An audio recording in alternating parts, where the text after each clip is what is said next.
All right, guys, welcome to the Sunday Social Show. My name is Joe Bond, founder of FantasySixPack.net, filling in for Mike LaPlant right now. He's on his way, I think. Dylan Clemons over here to my right, but on the screen the left. It's kind of weird.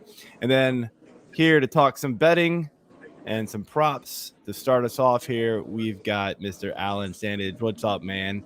How's it going? It's pretty good. Yeah, we're gonna have to paraphrase the B word. Picks. Yeah, I got there you go. plenty of picks. Picks. Yes, predictions. Yeah. So it should be an interesting day today. I went with a lot of like contrarian picks today. The Vikings game, I think Hall's a solid quarterback, and I really like the defensive matchup for the Vikings. So I thought that would be an advantage. Love seems to have issues processing when people give him different looks post snap and pre snap. So if you show one thing and drop out of that after the ball snap, it seems like he struggles a little bit, and that's pretty much all that Flores is known for as a defensive coordinator.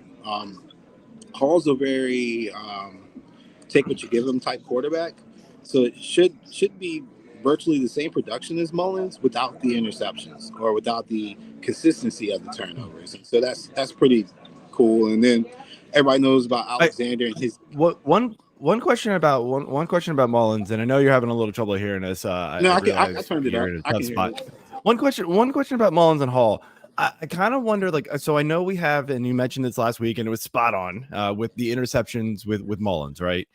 Mm-hmm. I wonder, is there the kind of boom, potential with Hall not being there as much as Mullins? Because Mullins still threw for 400 yards and a bunch of touchdowns last week. It kind of salvaged the day despite a bunch of interceptions. Do we not have that kind of ceiling potential with Hall that could worry you?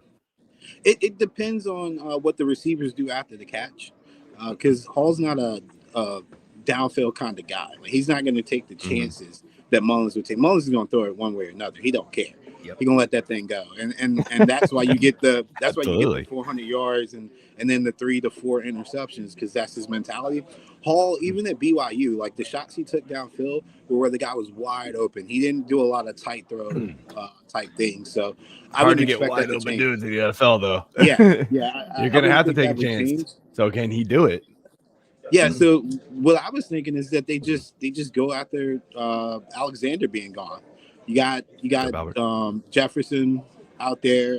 He's hungry. He wants to win, and you know how the Packers play defensively, and they're not a good space coverage team. They're not good open field tacklers and things like that. So I wouldn't even bother trying to challenge them vertically. Just keep everything short, consistent, methodical. And then if you have a shot, make sure it's a clear shot, because then that's when Hall will throw it. Otherwise, he's going to take off and run. I just never saw any of that when he was at BYU, and it's crazy to think that I actually scouted him, but I did. So I didn't see any of that at BYU, so I don't expect that to change in his second start. And even the couple plays he had against the Falcons, it was kind of the same way. He's just going to take what you give him. Yeah, Stokes is also out for the Packers as their second quarter as well. He got placed on IR, so that secondary is real thin for the Packers. So yeah, so sounds like a good, hey, let's target our guys on the Vikings, because they're going to get moving. And then staying in that division, I'm going to go with the Bears to cover, but it's at 2.5 now. That's the only reason why. So the little stupid contest, I took the 3. That'll probably push at worst. The Bears are so goofy sometimes, but you got the Falcons coming outdoors. It's going to be cold. It's going to be windy. It's going to be Chicago, basically. And what people are not talking about is the Bears defense is actually a top 10 defense now. Since Sweat got there, I guess I gotta give him credit. I didn't think he was a game changer of that magnitude, but since he's gotten there, even in the advanced stats defensive EPA, they're a top 10 team, and they're really good against the run, which is how the Falcons are moving the ball. And with some questions on the Falcons' offensive line health, I think that would set up well for the Bears to win in ugly fashion, essentially. Then the Steelers getting the good old 3.5. You gotta love that number. It used to be, I used to call it the Lions special, because for like 3-4 years I would catch them at 3.5, and they always find a way to lose it, but they cover. Seahawks, man, they suck, man. I'm sorry. I know they win games because I think they're over 500, but they're just not that good. They got a lot of injuries too. But the funny thing about them defensively, their injuries actually make their defense better. So there's that. But I think people are forgetting Mason Rudolph has experience as a starter. Yeah, it wasn't that great per se, but you give me 2 to 3 games of Mason Rudolph, I think he can give me 2 good games. And he's already had 1 good game and 1 bad game. I'm just going to roll the dice and anticipate that this will be a good game against the defense that's going to give up a lot of yards, and against the team that's, motivated a little bit more. I think that game last week really helped kind of get the monkey off their back and refocus them. So I expect them to be competitive here. And then lastly, our good old boys in Kansas City. I can't help myself. This is one of those things where I would tell people I'm not even gonna lie, don't follow me here, but I'm taking the Chiefs. Look, I think there's enough evidence on Browning, man. I think we see the turn here where he's not gonna play as good. He's not Joe Flacco. I think people forget Browning, who's my guy, Dobbs, and all these other guys who were at times when they did get on the field not good. It doesn't change overnight. Geno had talent. That's why it changed for him. He's not your typical guy, but he's an outlier. You're not going to meet many people that don't start for 2 to 3 years and then come in and then find it and then they're good again. I don't think Browning's that guy. And then got to give a good assist from Jamar Chase running his mouth before the game this week. I think he forgot that Burrow isn't playing, but the Chiefs need a statement game in a bad way. And one of the things that I really like it in this spot is that, worst case scenario, it can't be any worse than the last 2 Agreed. games. And I think, there's a lot of pressure to meet the expectations of a champion. You see the Warriors kind of struggle with that, and I always go to that comparison, but they're the last air quote dynasty in the sport per se, and they struggled after Durant left, and they had guys like Poole and them come up. The contributors struggled, not the stars. Kelsey and Mahomes are going to do their thing, but think about it, Scantling and Rice and those guys, they're not used to this kind of expectation, man. So it's going to take some time, and this is week 17, so I expect that we finally get that Kansas City offense that we've been looking for all year in this game. Bengals also have some injuries in their secondary nobody's talking about either.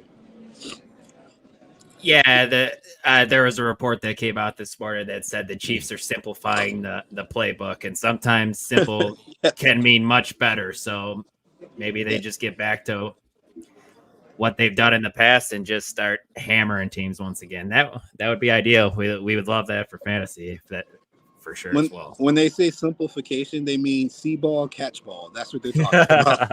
I like that. It's really bad. I watch all 22 on them, and I spent at least 10 minutes shaking my head. What in the world? And people keep saying oh, Mahomes stood behind him or this and that. He's a weird quarterback. He's not a script guy in the sense that you don't know if he's throwing the full overhand 3/4. He might throw left-handed. You don't know where the ball's coming from, but it's a catchable ball, and they're not catching it. So that's where I'm at on that. Yeah, for sure. Do you have any props for us this week, Al? Props. I think Tyreek Hill to score because Waddle should be out, right? Yep. Waddle's out. Tyreek Hill's out. Plus. Mostert's looking like he's out too. Yeah. So unless they're not going to score, give me some Tyreek Hill. And then, crazy enough, Devontae Adams is plus 185 anytime. That's crazy high. They're playing the Colts. Yeah. And the Colts are not the best pass defending team. I take a shot on that as well. And then Colts are my pretty other bad. yeah, my other ones unfortunately involved the game that I'm attending, so I can't say that. Right on. Yeah. So yeah, that would be everything I got, man. I wish I had been able to get on last night. I had the Lions to cover, and I just want everybody to know that was a lucky cover. That should not have happened. And part of It's the a Mike reason McCarthy special. yeah, man. I was gonna say, this year has been one of the few years where I really feel like you could have added some kind of like metric that there are certain coaches that you can depend on to mess it up for you at certain numbers, just based on how they manage the game. So Sure. you can't be aggressive for 3 downs and then kick it on 4th down. No, like if you're gonna pass and leave them a timeout, the only way you win this game is if you keep the ball. Kicking the ball is not keeping the ball. Like, it's so confusing that he's still doing this 30 years in the league. Were you surprised really the is. Lions went for 2 there? No.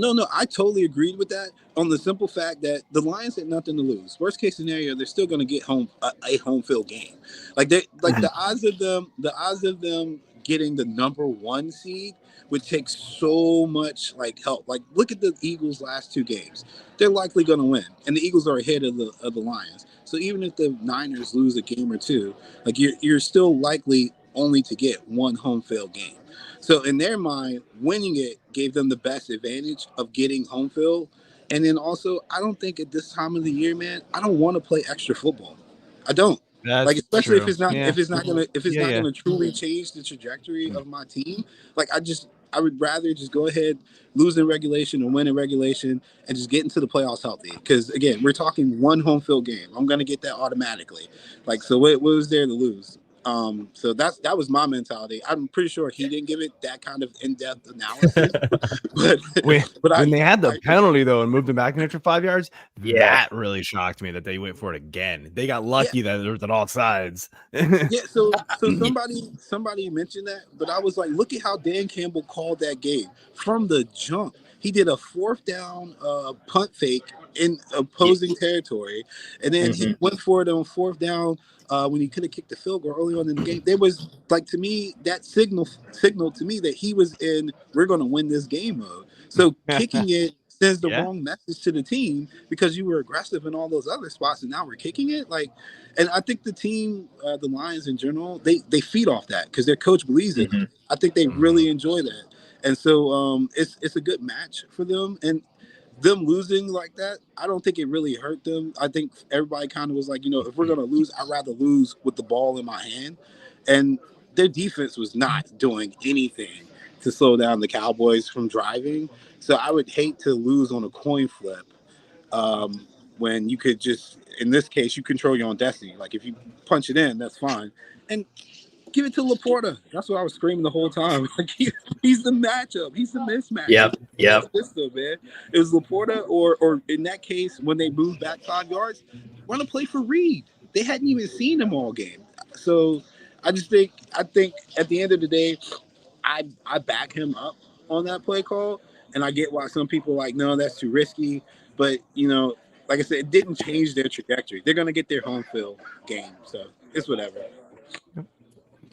All right, well, I think we need to move on here, but Alan, enjoy the game. Enjoy the game, man, and we will talk to you later. Good luck this week. All right. Take care. Thanks, Alan. Yep. All right. Just so I know we've got some comments coming in from Twitter. That's kind of a new thing. We can't respond in the chat on Twitter from StreamYard, but I just want to let all of you know we will get to those start-sit questions around 11 o'clock. So I think next we're bringing back in Mike here. Hola, good morning, boys. How's it going on championship weekend? I don't know. How you doing? It's going well, man. I got coffee. Get your beauty sleep? I guess I did. And this one, there's no excuse. It was no AM, PM mishap, so I don't know. I don't know. Nice. Apparently, well, at least I don't like waking up in the morning, but that's all right because I'm here now. We already knew right? We already knew you didn't like being up in the morning, man. Joe, what do you say we just jump right into the rankings questions? Absolutely, man. Let's go for it. All right, starting with the quarterback position, and this one surprised me a little bit. Baker Mayfield, our site rankers have him as QB 10. Joe, you have him as QB 14. After I want to say, Mike, correct me if I'm wrong. Didn't you say on the Friday show that he has been QB 2 over the past 3 weeks or so? Correct. Yeah, if you go back, so that's 14, 15, 16, right? He's been QB 2, so he's been very good. Go back a few more weeks though, he drops. If I just make that from week 12, he drops down to QB 9. Look, there's still the fact that even with him being QB 2 over the last few weeks, QB 12, QB 2, QB 14. Like, so it's not like he's been like top 5 QB every single week. Like, it's just been a lot of dud. I mean, come on. Joe Flacco's been awesome, but there's a reason why he's been like so good. Like the quarterback play at the very top, like hasn't been consistent this year. And so yes, could Baker Mayfield, blow up this week and do very well? Sure. New Orleans defense is pretty good, middle of the pack as far as adjusted points against quarterback. If you look at just their points against quarterback, like just total points for, they rank 25th, as far as the least points. So the very good as far as that goes. I think this could be, a division game. It could be kind of tricky. Yeah, look, I've still got him, pretty high up, QB 14, just outside of QB 1 range. My guess, though, is that if you're looking at a Baker Mayfield as an option, you probably don't have a lot because you weren't picking him up in the first, you didn't have him in the first place, right? And so all the guys ahead of him have been rostered all year long and then some, outside of maybe Matthew Stafford. The only guy I could probably swap down is like a Geno Smith right now. I've got him pretty high up. But that offense has been looking pretty good lately. So kind of like him going against Pittsburgh here, which hasn't been quite the juggernaut defense that I think we've all been accustomed to. That they're good, but that with a banged up Kenneth Walker, we don't even know if he's going to play.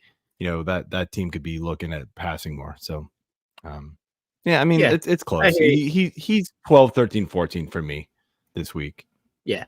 Yeah, I think that's totally fair. And it's a divisional matchup. These teams know each other too, so that could just muddy up the waters even more and just slow the game down. We've seen it, man. We've seen these divisional games where we get crazy performances like we did last week with the Steelers, right? Just just going nuts, right? You get these, you just get these like blowouts, or you just get these like knockout, drag out like defensive matchups. And New Orleans defense is pretty respectable. So like I kind of think that's gonna kind of lower the Mayfield ceiling for me.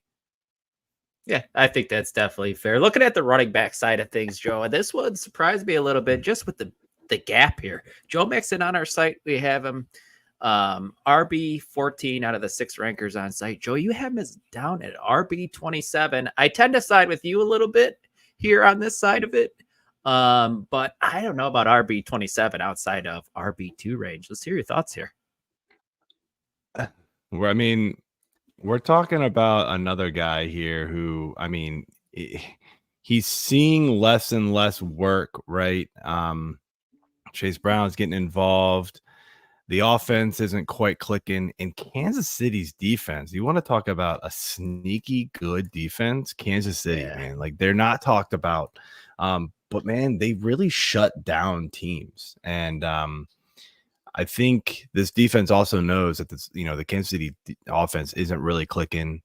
Alan talked about it a little bit, but it's an early part of the show here. This defense knows it's got to step up. So, look, the Cincy offense could look very different from what I think a lot of us are expecting, as we come into Sunday.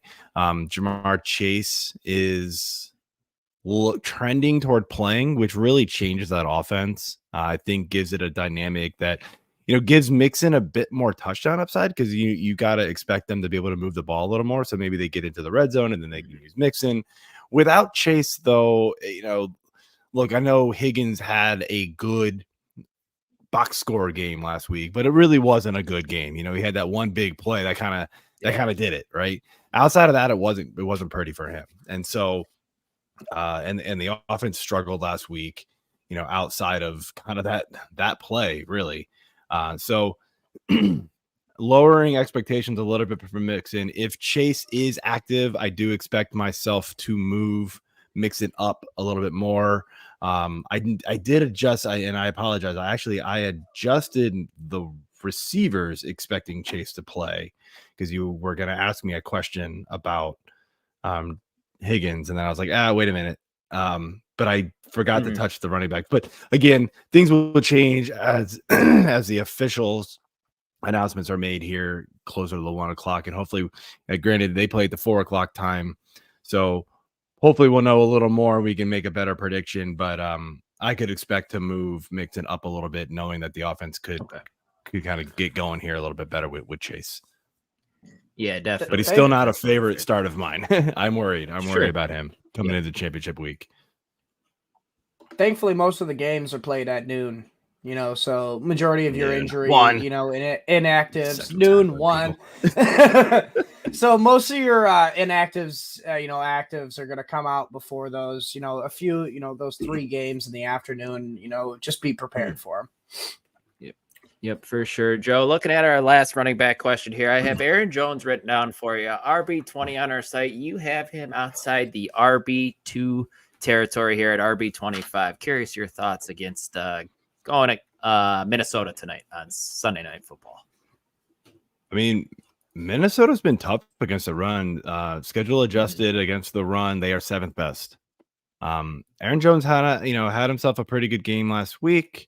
A lot of yardage, did give Vulture some touchdowns. Unfortunately, that would have been a huge game for him had he gotten into the end zone. But I mean, look, it really, yardage is yardage. I mean, even still with 127 rushing yards last week, he still was RB16 in half PPR. Going up against a better run defense here. And I mean, that was Carolina. They are like arguably the worst run defense in the league. So going against a good front here in Minnesota, I expect him to struggle this week. Yeah. Okay. I think that's definitely fair as well. I think if they're going to do Jaden anything, Reed's it's back going to have to be in the air. Yeah, for sure. And Jaden Reed's coming back, and I know he doesn't take a lot of the rushing volume away from, but he'll get 1 or 2 carries, you know, trying to get him the ball as well. So it's just another hit for Aaron Jones. So I get it. Looking at the wide receiver sides of things here, and we're going to go ahead and start with Mr. DJ Moore. Joe, you have him as wide receiver 4. The site has him as wide receiver 14. You have him at wide receiver 17. Not a big gap here. But when I was listening to the show on Wednesday, the Fantasy Six Pack Hour, you seemed a little bit more down on DJ Moore, and I would kind of like to hear your thoughts here. Oh, the Bears fan in you comes out here. Look, it does. over the last 12, 13, 14, 15, 16, over the last 5 weeks. I can do math. It's early for me too, Mike. Coffee. Over the last 5 weeks, DJ Moore is wide receiver 25. Now, points per game, he goes up a little bit more. Now, this is half PPR scoring. He goes up a little bit more. That includes a 24-point performance against Detroit in Week 14. That sort of skews, his points per game there. And then another 19 against Detroit. Oh no, sorry, that was week 11. So that one didn't get counted.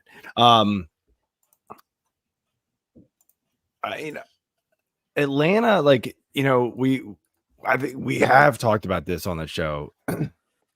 Atlanta's sneaky good against on defense. They play in some pretty ugly blah games. I mean, like, let's be real, this offense isn't winning Atlanta games. It's been their defense. 11th best against receivers as far as adjusted points. If you go to just straight up points, I believe they are also up there. Third against wide receivers, second against running backs. Yeah, second against receivers. Yeah, according to Yahoo. I flip-flopped it. It's fine. I think Yahoo uses PPR for their tool here that they use that I look it up real quick. It's just an easy one to grab. So again, like, you know, they can shut them down. And the other thing that plays into this is DJ Moore is not 100%. You know, he's not on the injury report, but like he's got an ankle issue. Oh, there you go, Chad. Thanks for that. The Falcons game is gonna be, you know, win. So Gus in the 20s, not horrible. Also, like, Fields doesn't really throw it downfield a lot. It, you know, seems like so, like, you know, what DJ Moore and this is going right into my point is like DJ Moore. A lot of his plays outside of the Commanders game where he just embarrassed them, right? Was he takes little short throws, screens, whatever, and can just break them. He's got an ankle injury right now, and so I think that's going to limit his, you know, his impact, his, you know, his burst, his speed. And so I think we've seen that the last 2 weeks where he hasn't just had that explosive play to kind of get him over the top and get him into the end zone. And, you know, going against this Falcons defense, I think we're going to see it again. Yeah, I think that's totally fair. The ankle injury definitely slowed him down, and it got worse right at the beginning of the game last week where he got twisted down and actually left for a quarter or so. So, yeah, definitely. I get it. I love me some DJ Moore, man. That's for sure. Looking at the rest of the wide receiver questions. Yes, unfortunately not working this week. Looking at the other wide receivers, we got Nico Collins down, and the site has him as wide receiver 23. Joe, definitely more excited about him, wide receiver 15, with the return of CJ Stroud. So you're expecting big things from Nico Collins this week, right? I'm going to make this one short and sweet because I know we're running out of time. That is it right there. CJ Stroud coming back. I'm all back in on Nico. Tennessee secondary is awful. Give me. See. Oh, sorry for the noise in the background. Give you a little insight as to what I deal with most Sunday mornings. My son hiding behind the table here. Love it. There he is. Smashing his magnetiles as I'm trying to talk in the background. It's fantastic stuff, man. Gotta love it. Gotta love little, you know, it's kind of like the last broadcast for the NFL games every season where they like start showing the producers, you know, and then the cameraman. Yep. There you go. That's mine. We are real people. One more receiver question, Joe. I got for you, Calvin Ridley, wide receiver 21 on site. You have him at down further, wide receiver 26 outside of wide receiver 2 range with CJ Beathard at quarterback today. What are your thoughts here? I mean, yeah, it's a mix of CJ Beathard and the fact that because Carolina's so bad against the run, their secondary hasn't been abused, right? And maybe at this point it's just good. I don't know. But you know, the schedule adjusted points per game, they are second to wide receivers. And I think 4th, 5th best against wide receivers as far as total points.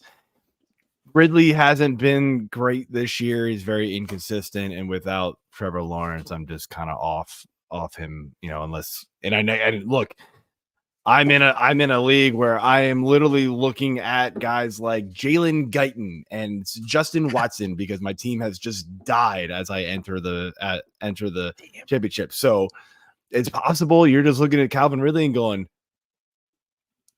I have to start him because I don't have any other choices. I get it, but if you've got not many, I would look at the rankings and see. Yeah, there's not a lot out there. I mean, like I even picked up guys like Marvin Mims, and now he's probably not going to play. So I'm looking at Brandon Johnson. Like, ugh. this is not fun.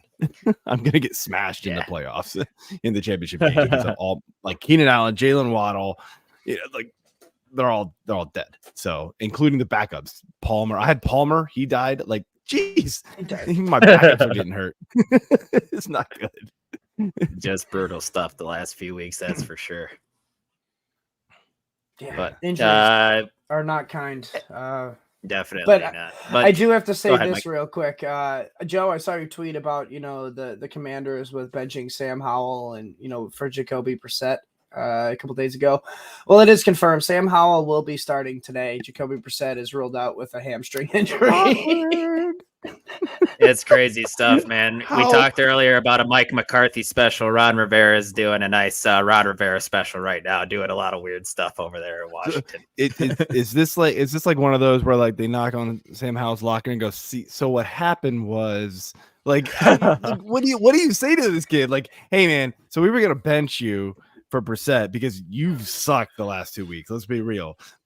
But we're gonna need you not to suck today. So yeah, come on. Chat. Sam Howell QB1 for sure. No. 49ers are going to eat him alive. I know Alan couldn't talk about that game because he's at it. Yep. 49ers going to smash. I have no idea how they don't beat them by 30. It's going to be awful. It'll be fun to watch. No, it won't. No, I don't even know. Yeah, I was going to say, I don't even know if it's going to be fun to watch. That's for sure. Unless you have the 49ers and if you're watching the 49ers, it'll be fun. I have another guy. He used to write for this site. And he no longer, this was years ago. And he's in a couple of leagues with me. He got tickets to this game. He's a huge 49ers fan. And so he's like, yeah, I'm going to the Niners, Commanders game. And I was like, thankfully you're a 49ers fan because that game's gonna be ugly. Yeah. All right, guys. Definitely. I'm gonna bounce. I'm gonna let you guys do the start sit. Everybody in the chat, thanks for the questions. And I just want to say thank you everybody for a great season doing this show and then some here on the YouTube channel. I've had a blast jumping on here for 15, 20 minutes a week talking with you guys. And it's been great. Everybody has done a fantastic job, and hopefully we've helped everybody in the comments with the questions that you've had. And happy New Year, everybody, and good luck in Week 17. Go get those championship belts. Happy New Year, thanks, Joe. Yep, right, happy guys. New Year. Appreciate your Good time. luck in the rankings. All right, now time for the start sit portion of it, where all you guys have been asking all of those questions. Make sure you get them all in. But before we answer them, we got to welcome in JJ. What's going on, man? Fresh off a Cowboys victory. Yes, sir. Yes, sir. Everyone, you stole it. The league is fixed. Don't care. Win's a win. I'll take it, man. After these last 3 weeks, with Miami and Buffalo, man, I will take it how we can get it. So I'm doing good this morning. How about you guys? Doing well, man. Doing well. Absolutely. I'm ready for the fantastic championship week. Yeah, man, that CD performance set me up nice. Between Breece Hall, CD, and Dak, like a few of my teams are sitting. Amon-Ra too. So the Sun God. I only have him on one, and so I'm going against him. It seems like in like almost every league, so that one stings a little bit. But I had lots of fantasy points last night. But before we even get into these start sit questions, I know, like most of my answers, there's always hey, this is your ceiling play. This is your floor play. We're just going to straight up say, if you played against CeeDee Lamb, you got to reach for the stars this week with your ceiling plays. Yeah. Just plain and simple. I mean, there's no other way you're going to make up, 44 points in a PPR league. Jordan, one quick question before we jump in. Is CeeDee Lamb your number one dynasty wide receiver in your rankings now? So I've had him number 2 for a while. I've moved him above Chase like about midseason. I feel pretty good about that. I mean, he's outperformed him, I think, 3 years in a row now. Sure. So it's still tough with Jefferson. I mean, you see when he's on there, like even with the poor quarterback play, like when you're just kind of isolating and watching him, like he's special, man. But I do think that you firmly have CD in that same tier with him and Chase now. I don't think it's like a top 2 and then a break. Like I think CD's in that one, and if you have him above both of those guys, like I get it. He's been durable. I don't know if he's even like missed a game. Productive every single time he's out there. He's not like a drama queen. Like it sounds like when he had an issue with how the offense was being ran, he just went quietly to McCarthy. He was just like, hey, like give me the ball, basically. Mm-hmm. So, and it worked. Yeah, he's number 2 for me, but he's firmly tier 1 for sure. Yeah, I love it. Love to hear it. Mike, let's just jump into these questions. I'll pull them on the screen, pal. You go ahead and rate them, all right? Once you get done coughing. Hey, I muted myself. Good morning from Nathan H. Good morning, man. It's nice to have you here. Eckler, Mixon, or Aaron Jones standard league? Man, I'll be honest with you. You guys aren't probably going to agree with me on this one, but being that it's just standard, not PPR, half PPR, I actually lean Eckler in this one. I think he's got the best chance to score this week. Plays the Denver Broncos. You don't have Keenan Allen. You don't have Joshua Palmer. It's literally Gerald Everett and Austin Eckler. I mean, like if the Chargers plan on scoring today, it's going to be due to Eckler, and he's locked and loaded for 15 to 20 touches today with everybody else out. So I don't think Eckler's a bad play. Me personally, though, I'm going Aaron Jones here. PPR he was the other option. That's if it was PPR, half PPR, it would be all Aaron Jones. But because it's just standard, it makes me lean Eckler. It's tough, yeah. But I just, even though it's like probably 5 or 6 of his touches may come by catches, like he's still going to put up those yards. I feel pretty solid about the workload he's going to get, in the fantasy championship, primetime Sunday night. Like, yeah, give me Aaron Jones. I feel like he has a big game. He rewards those people that were patient, kept with him all year long throughout the injuries. I'll say this. Eckler's your floor play this week. I think actually he's the safest with the standard, and then Aaron Jones is the ceiling play. I don't know that he's the safest either, but I'm gonna go with JJ here with Aaron Jones. Eckler worries me. I get it that he's the only guy left in the offense outside of it, but that offense could also not score or score 10 points, and I just feel like that limits his upside there. Even if he is the one to score, and not an easy matchup against the Broncos, who have been better. Saw 18 touches last week without Keenan Allen. Now throw in Josh Palmer. Flexing RB. And this one was the pick 2 as well for Red Dragon here. What? So I think Chase is active, confirmed, right? It's sounding like he's going to play. It has not been confirmed yet. What we did just get confirmed was Josh Jacobs' quad will not play in Week 17. So Zamir's a must start, right? Like the way he's been looking when he's the lead back.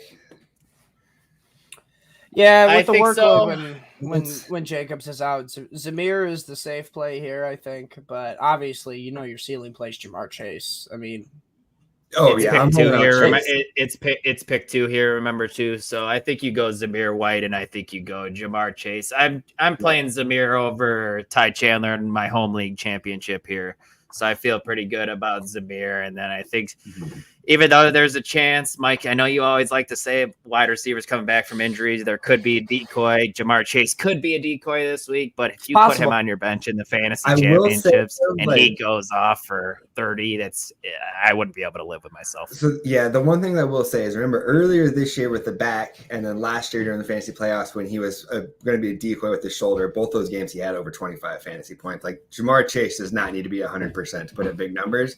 So, yeah, you don't get this far with Jamar Chase to sit him in the championship. Like, if he's active, you roll him out there and go down with the ship if it doesn't work out, unless you just have incredible options above him.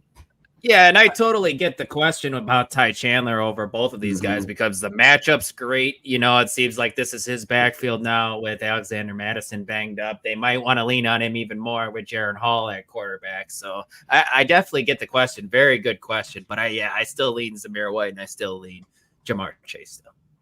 Yep, those are the 2. All right, pull up the next one, buddy. All right, next. Yep, got one from Dion here. All right, Dion wants to know. He's got Ayuk, Mike Evans, Nico Collins, and Kamara. He needs 1 wide receiver and 1 flex. The wide receiver is Evans. Yep. Man, and it's between Nico and Kamara for me for the flex. I like Ayuk this week, man, but I think I lean Kamara. That's where I'm going. I'm going. Saints season's on the line, man. Like, Saints season's on the line against the Bucs. Like, they have to win today if they want to have a chance to still win the division in Week 18. So I think it's going to be a very high scoring game. Give me Evans and Kamara. Get the NFC South showdown here. I don't know if it's going to be that high scoring, but give me Evans and Kamara. especially high scoring for fantasy. We'll say high scoring for fantasy. We'll say lots of points on the board. We'll say. Yeah, because that game last night wasn't high scoring, and we still got a ton of fantasy points. So, I'm going to go Ayuk, and I'm going to go Evans here. I'm not going to sit Ayuk against Washington secondary. So, but Joe sent one in our Slack here from somebody on Twitter. Just want to get this in here from Sky Shark. Lost Mostert and PPR. Need a flex. Would you go Roshan, Chig, Jerry Jeudy, Demarcus Robinson? And why is the right answer Demarcus Robinson? Man, that's like, who were they again? Roshan, Chig, Jerry Jeudy, and Demarcus Robinson, who scored 4 straight touchdowns in 4 straight. I actually last week too, right? Yeah, he was. Man, how do you not go Jerry Jeudy though? Cortland Sutton's out. Like Jerry Judy's going to be the literally the leading target there. That's what I'm kind of leaning with it. I was talking with Keith Fleming too, and he thinks Stidham's going to ball out today. So he's a Stidham guy for what it's worth. So, like, if Judy's the only, if Marvin Mims is banged up, Jerry Judy's active. Like, there's nobody to throw to, and Jeudy just I feel like it's an ugly floor, but it's the safest floor I think out of those. I think I agree. Yeah, I think I'd go Jeudy out of that group. If it was tight end premium, though, easy Chig, though. Easy. Yeah, Chig was good. Who's starting for Tennessee this week? I think it's Levis. Their quarterback. I see that. Yeah, Levis. That's good. Mm-hmm. So, yeah, Chig's a good option there, too. Oh, you had it. Where'd it go? George here. He's got Zamir White or Achane, half-point PPR, with Mostert most likely out, too, here. My heart says Achane. It really does. But my head says Zamir White. I don't think Achane's the right answer here with him being banged up as well. I think Zamir White. If you played against CD Lamb, close to 20 touches. Yeah, so. Exactly. Yeah, exactly. If you played against CD Lamb, you gotta go Achane because you've seen what his ceiling is. Yeah. All right, so Dion next here. Need one running back and a flex. He's got Mixon, DeAndre Swift, Kamara, and Singletary. All right, throw Singletary out of there. Mixon, Swift, Kamara. Your running back's going to be Kamara. The flex is between Mixon and Swift. I'm going Swift there. Yeah, I'm going easy Swift and Kamara. I go Swift there just because of the matchup. Arizona is such a good matchup for running backs. Swift's been good and getting more volume as well. He could literally get 12 touches and turn it into an RB1 week against the Arizona Cardinals. He doesn't need volume against them. And the other thing, too, is the Cowboys win last night makes it so Philly can't fall for a trap game. Because if they lose one and we win next week, we win the division. So, Philly has to bring it today. So, they're going to be giving everything today, yeah. All right, and then Dion needs 2 here. You got Mike Evans, Tyler Lockett, Rashee Rice, Jefferson. You're playing Jefferson because there's not a cornerback on the Packers that can guard him that is active today.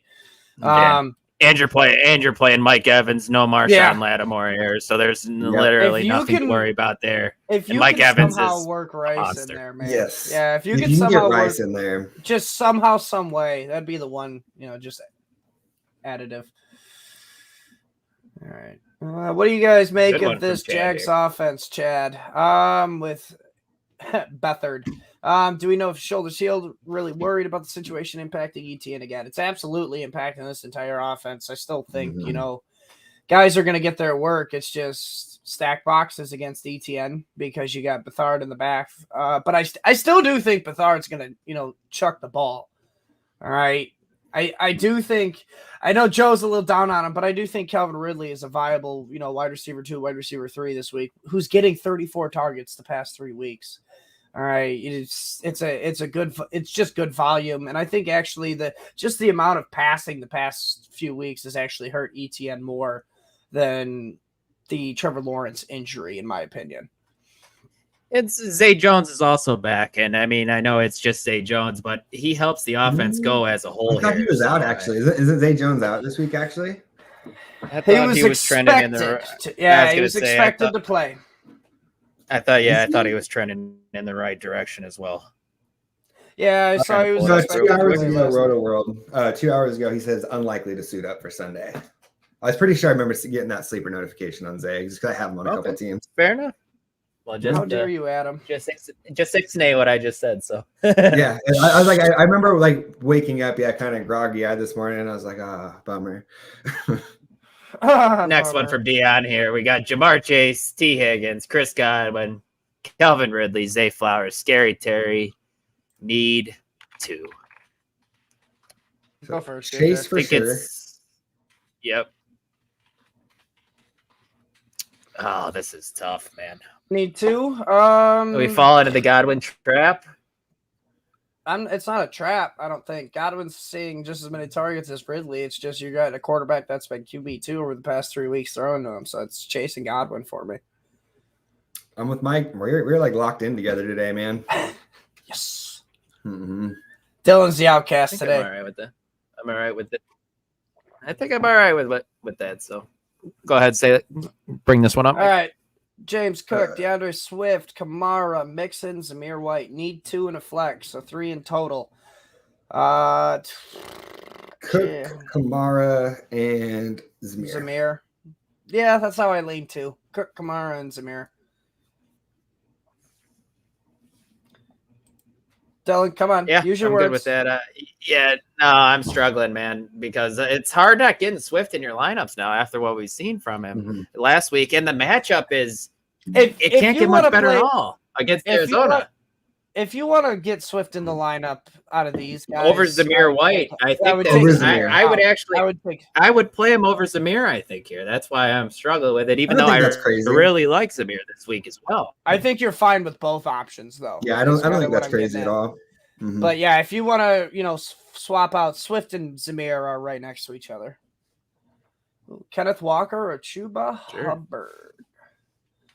I'll go Walker here. Both banged up. Mm-hmm. Yeah, both banged up here. If Walker goes, I think that's where he goes well. Yep. Yeah. On him. Yeah, he's not getting as much volume as Chuba, but he's just more explosive on a little bit better of an offense, some more touchdown upside. So it's Walker for a little bit higher of a ceiling. A little lower of a floor, though, possibly.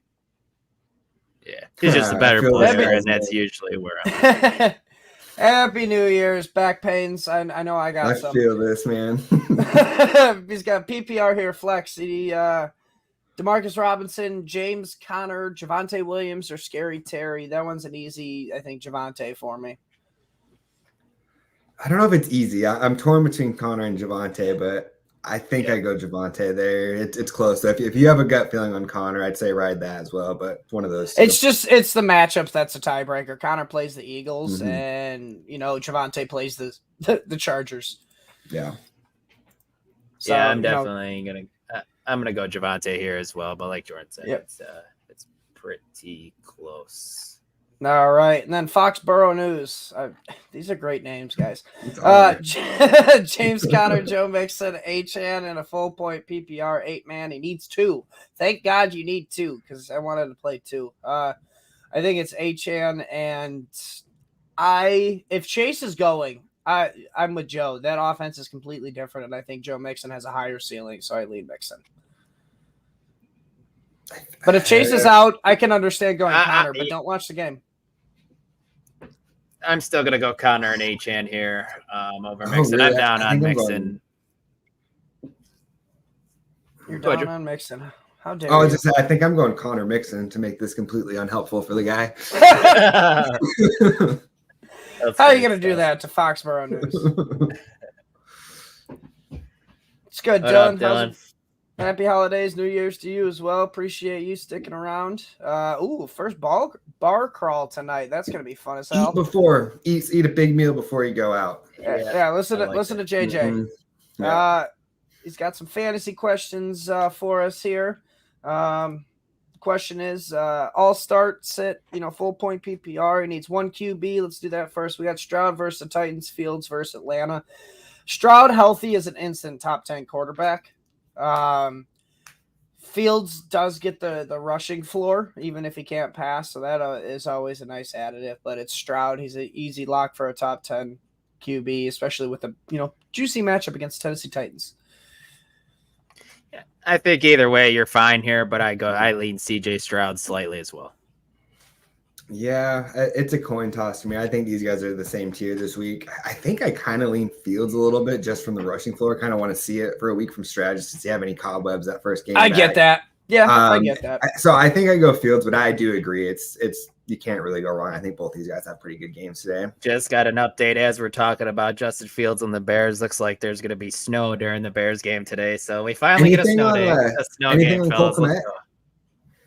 Nothing yet. I just heard game time. Yeah, game time decision. True game time decision. I'm struggling on that one or Kincaid in one championship. And I'm just like, man, that knee makes me nervous. But he made me nervous last week and he had like 17 points. So yeah, in one half. He didn't even play the second half. So it's like Cole's been awesome. I think if he's healthy, I think you fire him up, right?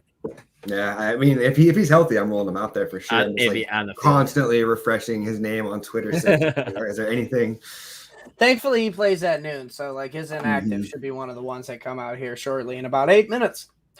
Next one here, he needs one running back. James Conner against Philly, Devin Singletary against Tennessee, or Zamir White against the Colts. Yeah, that one's an easy Zamir. Two wide receivers here. He's got Ayuk against Washington, Jaden Reed against Minnesota, Stephon Diggs against New England. Need one flex from above 2. So let's just do the wide receivers. Two receivers. It's Ayuk and Diggs. And then my flex is Reed. Your flex is Reed. It's PPR, between Connor. It's between Connor and Reed. I mean, one's a safer floor, one's a higher ceiling. Yeah. Did you play against CD this week, Dylan? If you played against CD, play Reed. If not, you can play it safe with Connor or Reed, whichever one.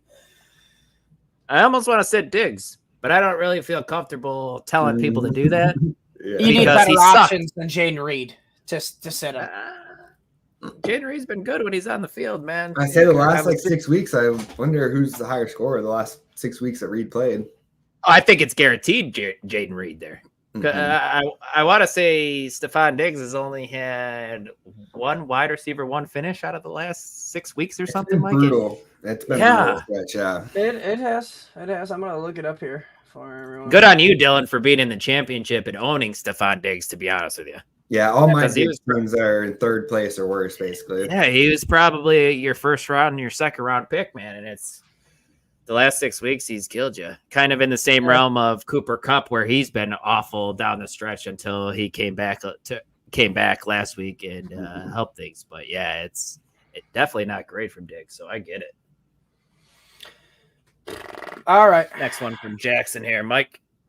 I mean, this is an easy answer because the question's just highest upside. That's Achane. He's got the backfield. He's got the backfield pretty much to himself with Mostert out. It's a tough matchup, but I just look at the talent here. I mean, who's the one that can take a 70-yard run to the house? The other guy, the last James guy Cook? here could James take Cook? it 70 yards. I could just have PTSD from what he did to my Cowboys a few weeks ago, but yeah, my mind immediately goes to James Cook on this one. You think it's the highest Mike, upside is James Cook? He's the safest highest upside, I would say. Sure, we've seen Achane, have these 40-some bazillion point games, but that's upside. I feel like Cook though, he's the safest upside. Whatever that thumbs up was, that was cool. Devon Achane has a 50-point game this year. That's his ceiling. Right. Sure. That's his ceiling. I don't know. I still think, but he's saying who has a higher upside today? I think it's James Cook. And then he has three. Then he also has 3 other 20+ point performances as well. I mean, I hear you there, Mike, but you got to remember, you preach volume more than anybody I've ever heard. The question is highest upside, not safest play. Volume is, but volume goes into your upside still. When James Cook has seen 48 touches in the past 2 weeks, Mike, 48 volume touches, and that was more. But volume still goes into your ceiling as well. If Achane only sees 12 carries because he's banged up and Jeff Wilson is getting more touches and stuff, that eats into his ceiling. I get it. He can break off a big run, but so can James Cook. And to be honest with you, James Cook in our league, I'm sure it's different in bonuses, but I'm looking just 2 weeks ago, Mike, against Dallas, he had 37 fantasy points. The ceiling is still there for James Cook as well. James Cook's longest run of the year is 48 yards. And last season, he had the highest breakaway run rate in the NFL last year. James Cook did. Oh wow. Well, I get it. But I'm just saying, the question was highest upside. I look at Achane as the highest upside. I look at Cook as probably the safest floor. I know you think that, the volume. I think you could have both. I think it does factor into your ceiling, but not as much as it factors into your floor, because your volume is your floor. Your ceiling is your touchdowns, your offense. Like that's how 48 touches in 2 weeks. 48 That's a touches. great ass floor. That is a great floor. Ceiling. Does it make you nervous though that it's against like arguably the best defense in football right now at Baltimore? I mean, it's them, Cleveland, or San Francisco, and they're playing good.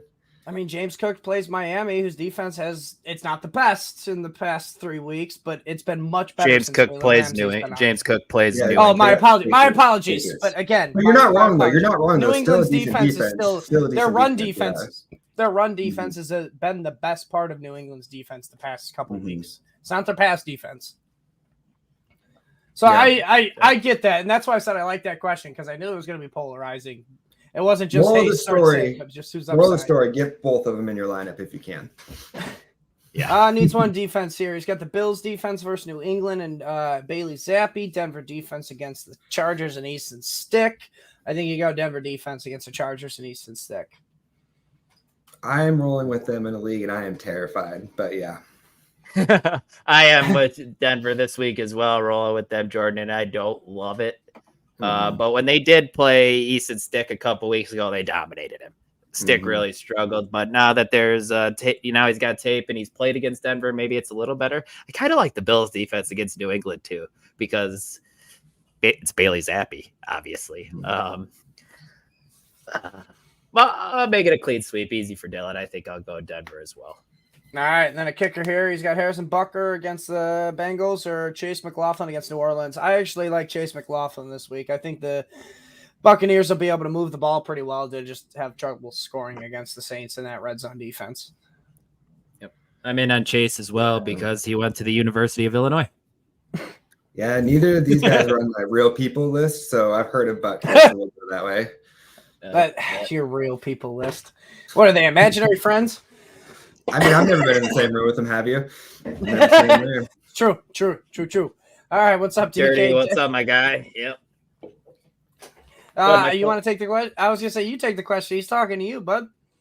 We got Godwin or Kenneth Walker PPR. I'm actually going to go Chris Godwin with Kenneth Walker banged up as my tiebreaker here. Let's say you guys. Tough defense and Pittsburgh, tough defense for Walker. Yeah, I'm good with Godwin in this one. Big game for them. So, yeah, let's go Godwin.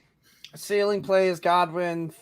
Your floor play is Walker. So, take that as you will. But I do like Godwin this week. I think he could finally get his second touchdown of the year. For sure. Good to hear from you, Dirty. Thanks for the question. All right, Chad. You can't decide between Mixon at all, trying to react too much to what White just did to KC. The volume's been away from Mixon, where the volume's been, in favor of White when he's been in, when Jacobs is out. So, I look at that and I just think the offense for the Bengals is better than the offense for the Raiders. All right, Daniel, he needs flex. Zay Flowers, James Conner is his other running back. I go Zay Flowers on that one. Yep. I like the matchup for Zay Flowers a lot better than I like the matchup for Conner. I'm excited for that game today too, man. That's like one of the few times I'm like, all right, I'm not watching Red Zone. I'm locking into this one game in the morning. Yeah, get the other computer screen or TV screen going. What's up, Benjamin? Appreciate you joining us. Ask any questions. Same questions last week. Cole Kmet or Trey McBride? So our answer last week was McBride, but the real answer was Kmet. But the process, and a half. the process, still is in McBride's favor because he gets more of the targets. And he's healthy. And he's healthy, exactly. So I still lean McBride. It's just the results were wrong last week, unfortunately. Sometimes that happens. Yeah, I think McBride's underrated. Yeah, like Kmet doesn't get like the flowers he deserves. Like he's been a consistent fantasy tight end since he stepped into the league, pretty much. But yeah, you go McBride. You missed the last part of that question though, Dylan. He's got the Ravens, Chargers, or Colts defense. Ravens. Charger. Yeah, Ravens. Yeah, I would go Ravens just because you also don't have Jalen Waddle there. Mm-hmm.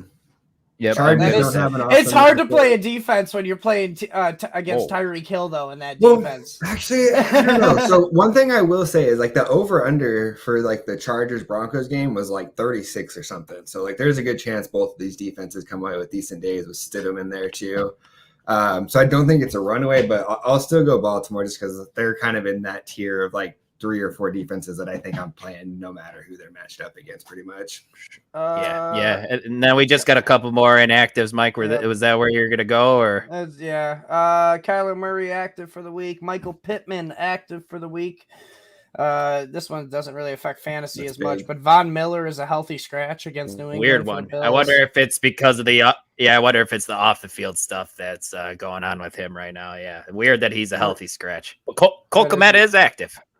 Just got that. All right, Kmet, we ride, baby. Raheem Mostert officially inactive, and that's about it for now. No, wait, yep. Oh, and I just got the update that Zay Jones is out. Garrett, what's up, my man? Right, one more. Couple IDP ones that are big ones for IDP. Javon Holland active. Oh, and so is Will Anderson Jr. So Texans defense might get a little bump there too. Give us another Hail Mary pick 6, Javon Holland. Yep. And Hunter Henry just came across. If you're banking on him scoring a touchdown for you this week, he is also inactive. So don't go Hunter Henry. Maybe dart throw option, streaming option at Mike Gesicki with him being the only tight end there. No, I don't think that's crazy. All right. Garrett here. He's got Stephon Diggs or Rashee Rice. All right. Do you remember how you said you wanted to bench Stephon Diggs? Now's your I'm gonna put my money where my mouth is, and I'm gonna go Rashee Rice over Stephon Diggs. Well. I don't think that's a hot take at this point. I mean, the last 4-8 weeks, it's been pretty clearly Rice. I don't think it's really that close. I said it on the Friday show. The only way you can replace Stephon Diggs in your championship game this week is if you got a receiver that's getting 8+ targets a game, and Rashee Rice is getting 10+ targets a game. So he checks the criteria. Sit Stephon Diggs, Garrett. Exactly. It's one of those where I'm always like, when you get this far, when you can start your studs, but Rashee Rice is a stud. Like he's in that group now firmly. He's taken over as the number 1 guy over Travis Kelce at this point on that team. DK 7 leagues, 5 champions today. 5 championships. Face CD in 3. Had CD in 1 going against CMC in 2. Yeah, you're playing a lot of the ceiling plays Good luck, this week. my friend. Yep. Good luck as well. 5 championships. I like to hear that. That's good though. Yeah, that's nice. Yes. And then this was a little earlier. Chad said for me when we were talking about dynasty wide receivers, QB future uncertainty pushes Jefferson down to 3 for him. Yeah, the good thing about that Jefferson, top 3 is interchangeable for sure. Yeah, I do like Jefferson moving forward though, because it sounds like he absolutely wants Kirk to stay from everything I've heard. That's kind of why he wants to sign the extension. So as long as he's got Kirk Cousins, I'm still good with Jefferson and feeling pretty good about him being the number 1 guy in Dynasty still. All right, and then Bike Walkers says, "What's up, guys?" He's got Ayuk, James Conner, or Kamara, full point PPR. Well, your ceiling play is Ayuk. If you played against CD Lamb, just plug Ayuk in your lineup. But if you want to just play it safe, Kamara is going to get you probably 10 to 15 points this week. I'm still going to lean Ayuk with the match. I lean Ayuk. But there's like this 1% feeling I have in my gut that's like this is going to be like a 35-point, 12-catch Kamara day just because they're playing for their season. So I kind of feel like there's like a small chance Kamara blows up, but I'm going Ayuk.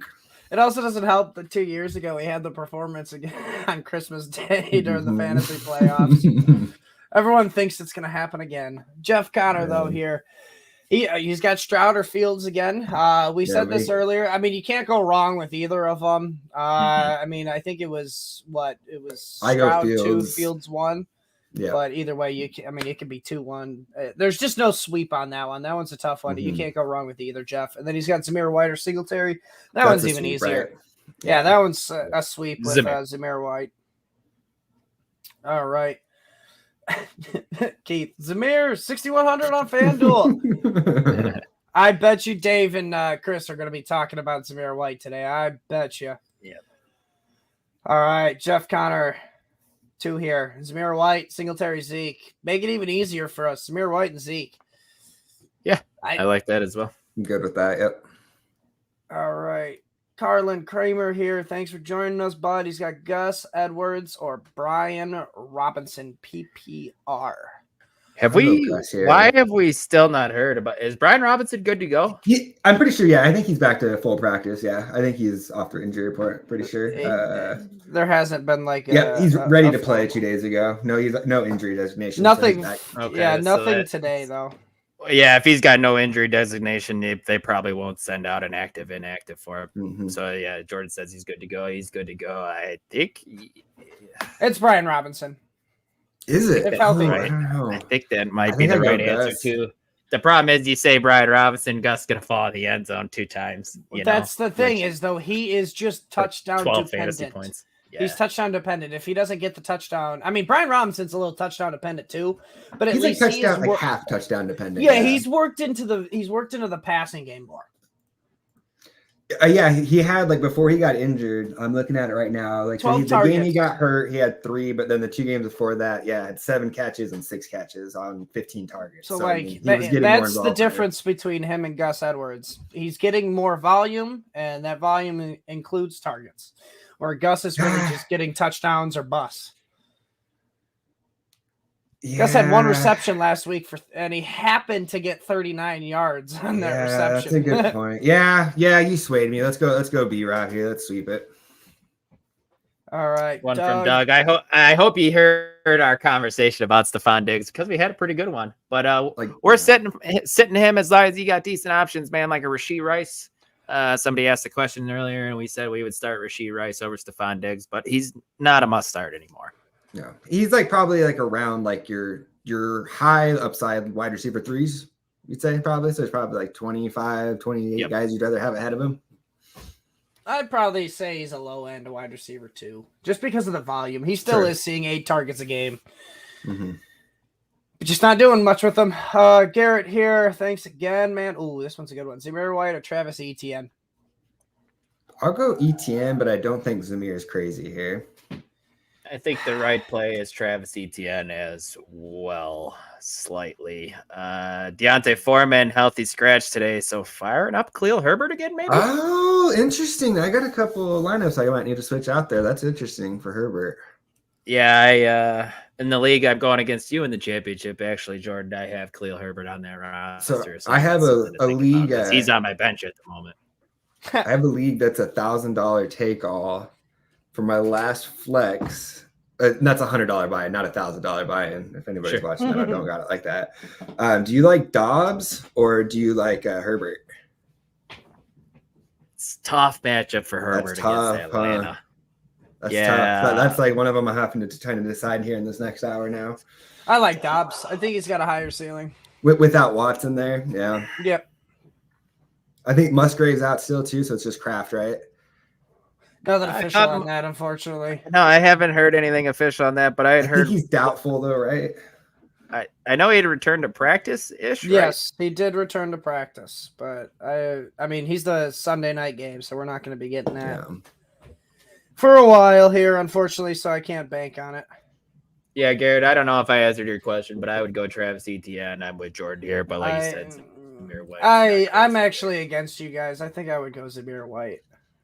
The volume. I don't think that's not crazy. He's been really good the last few weeks, so that's not crazy. All right, we got full point PPRs. QBs, Allen, no brainer.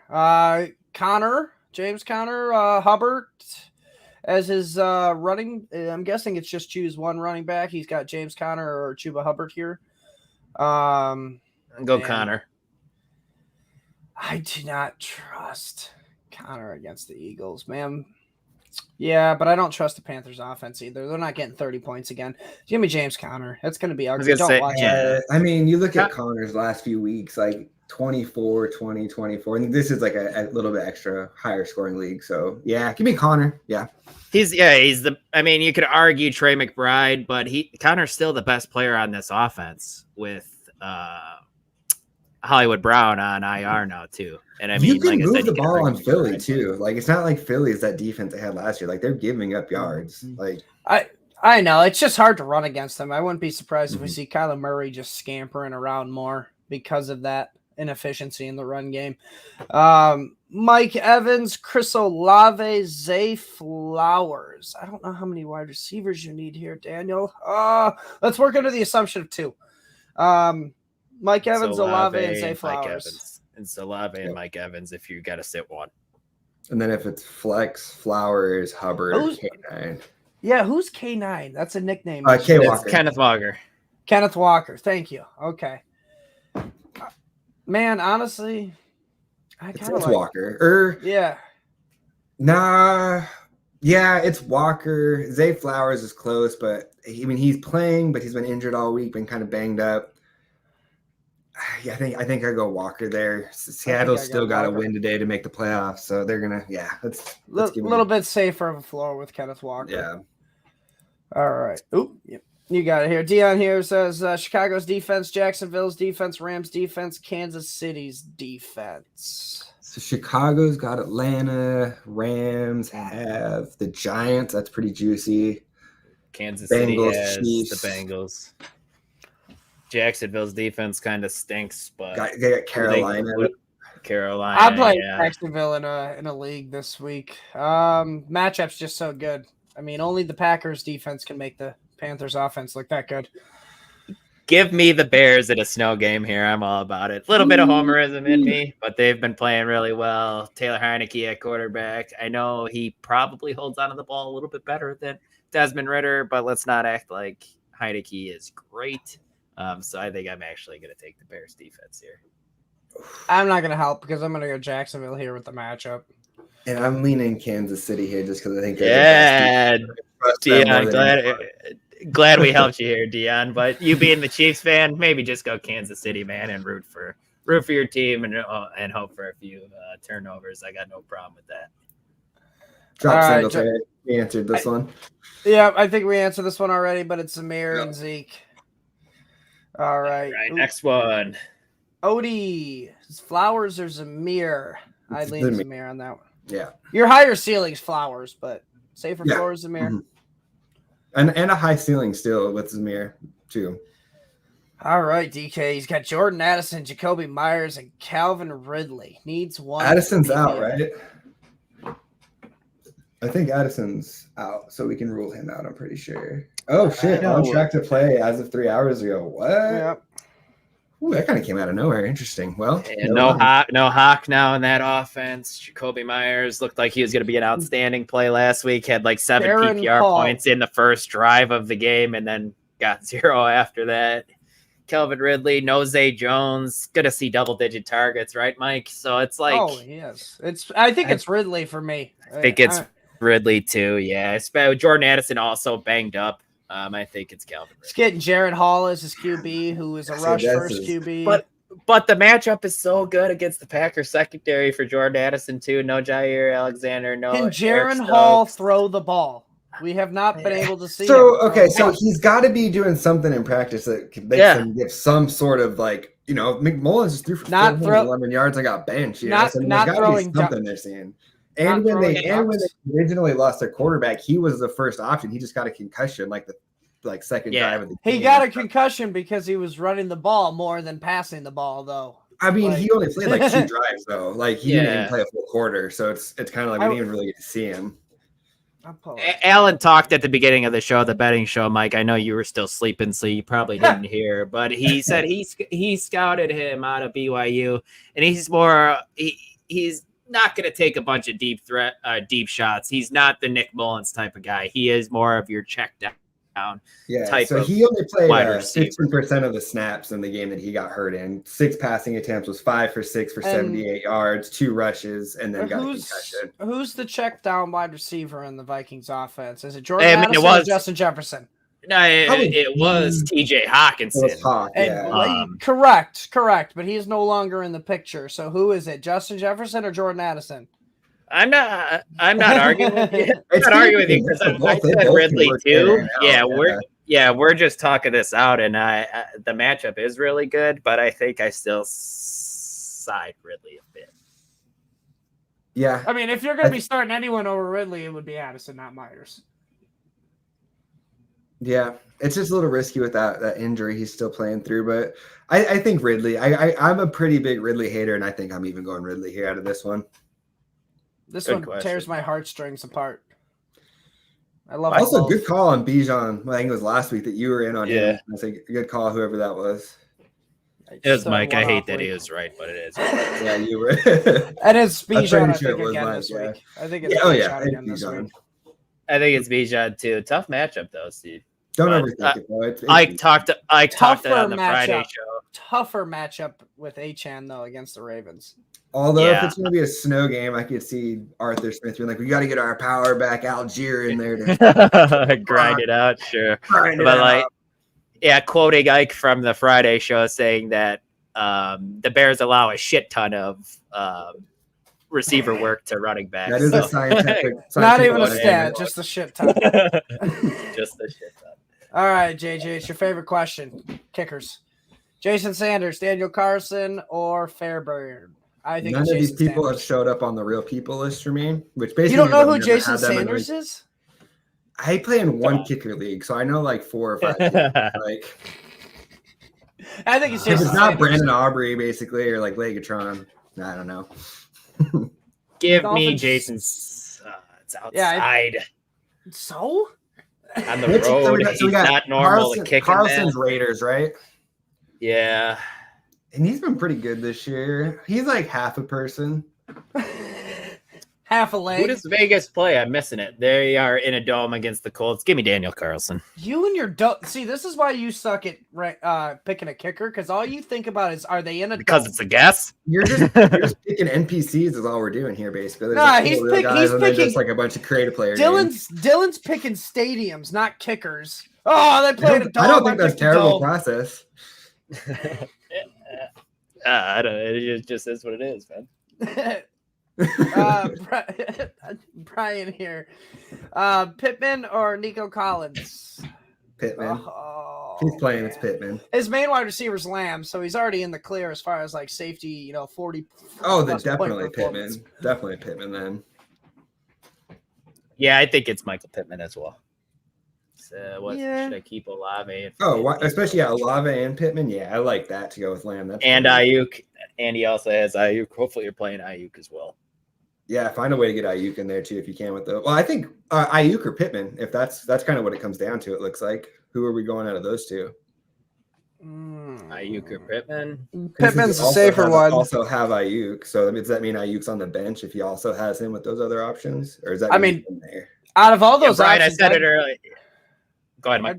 I was gonna say out of all those options, I mean, me personally, I think I'd have Olave on the bench. I know the matchup's good, but do we trust Derek Carr? So you're going Pittman, Ayuk, and then benching Olave. Yeah. I don't think that's too crazy, but I think I would go Olave and Ayuk. Yeah, That's I what's think. in my brain. Yeah, I Man, think this is a Pittman tough would be one. the one on I the think- bench out of the. If I'm understanding the question right, yeah, I think I go Olave, Ayuk. Oh God, it sucks so bad.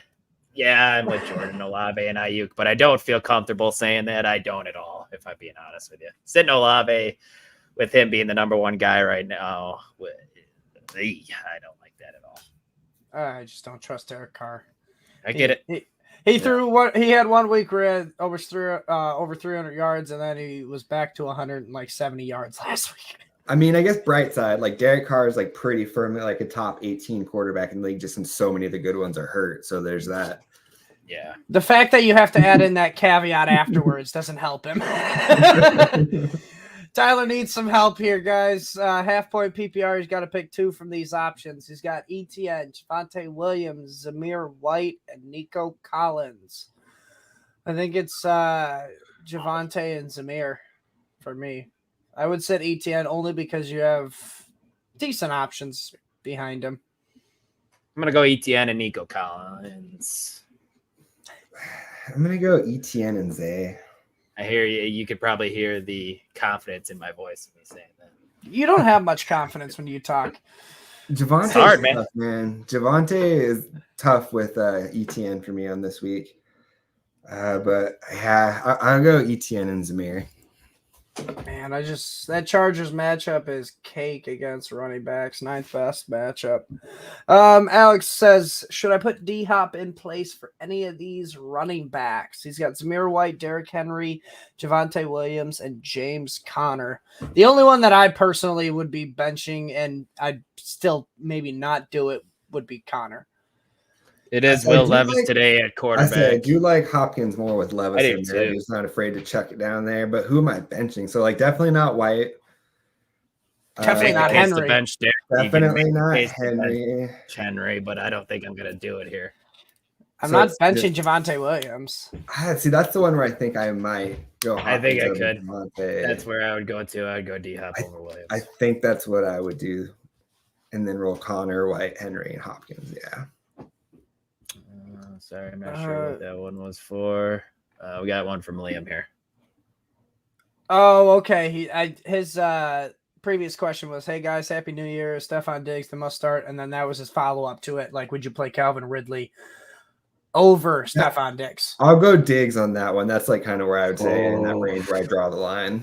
That is the range where I kind of draw the line, but I still go Ridley. I'm not drawing the line exactly in the sand right there. Yeah, but after Ridley is there's similar tier, I would say. Yeah, I think I hang with Diggs there still. Ah, man, I hope I'm right about Ridley. All right, Liam. Hey, guys. For the Chippy needs Fields or Stroud. Man, that's a popular one this week. It is. I lean Stroud still. 2 Stroud, 1 Fields on that. And then we got Komet or McBride, another popular one. Still lead McBride there. And then pick 2 for his flex. Zamir White, James Conner, Calvin Ridley, Singletary. And before you say James Conner, are you feeling comfortable starting 2 Cardinals players against the Eagles defense? At least it's the 2 best ones. That wasn't the question. Yeah, I mean, normally I'd prefer not to, but I mean, McBride's been awesome. Like, he's been one of the best since he kind of stepped into that role at the position. Connor's getting pretty consistent work. I'm going to still do it. I'll go Zamir and Conner, but if you are one of those that you want to kind of split it up a little bit, I'd go Ridley over Conner. Zamir and Ridley for me. Exactly. Yep, Zamir and Ridley for me. Just you kind of limit your ceiling a little bit picking 2 guys from the same offense, especially an offense that's bottom half of the league like the Cardinals. What's up, Steven? Week 2 of the championship week. Nice. You got a 2-weeker, huh? PPR, he's down a bit. All right, got to reach for the ceiling. Need to make up some points. Needs 2 wide receiver spots and a flex. All right, so let's get the wide receivers out the way. He's got Devontae Adams, Cooper Kupp, DK Metcalf. Here we go. One Kupp upside. It's the first go DK Metcalf. If you're going upside, I'd be going Cooper Kupp and DK Metcalf.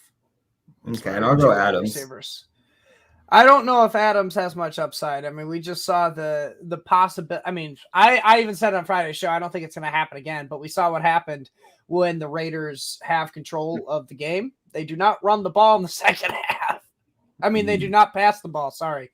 So that really hurt Devontae Adams. So that's why it's like it really takes a chunk out of his ceiling if you're going to be chasing points here.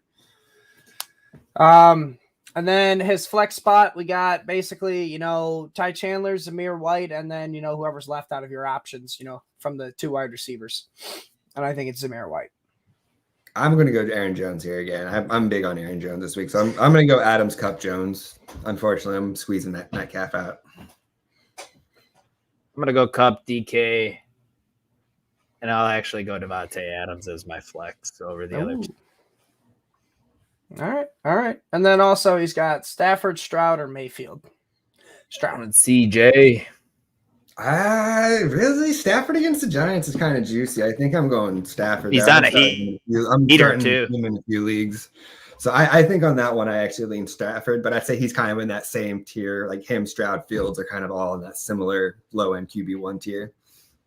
Yeah, I'd probably put Stafford just, 1 under CJ Stroud. And that's fair. Yeah. Bear down. Dylan, I was going to say, you going to say anything or just put it up there? I'm down with bear down. I want to Arthur Smith to get fired, so I want Arthur Smith fired, so bear down. I'm good with that.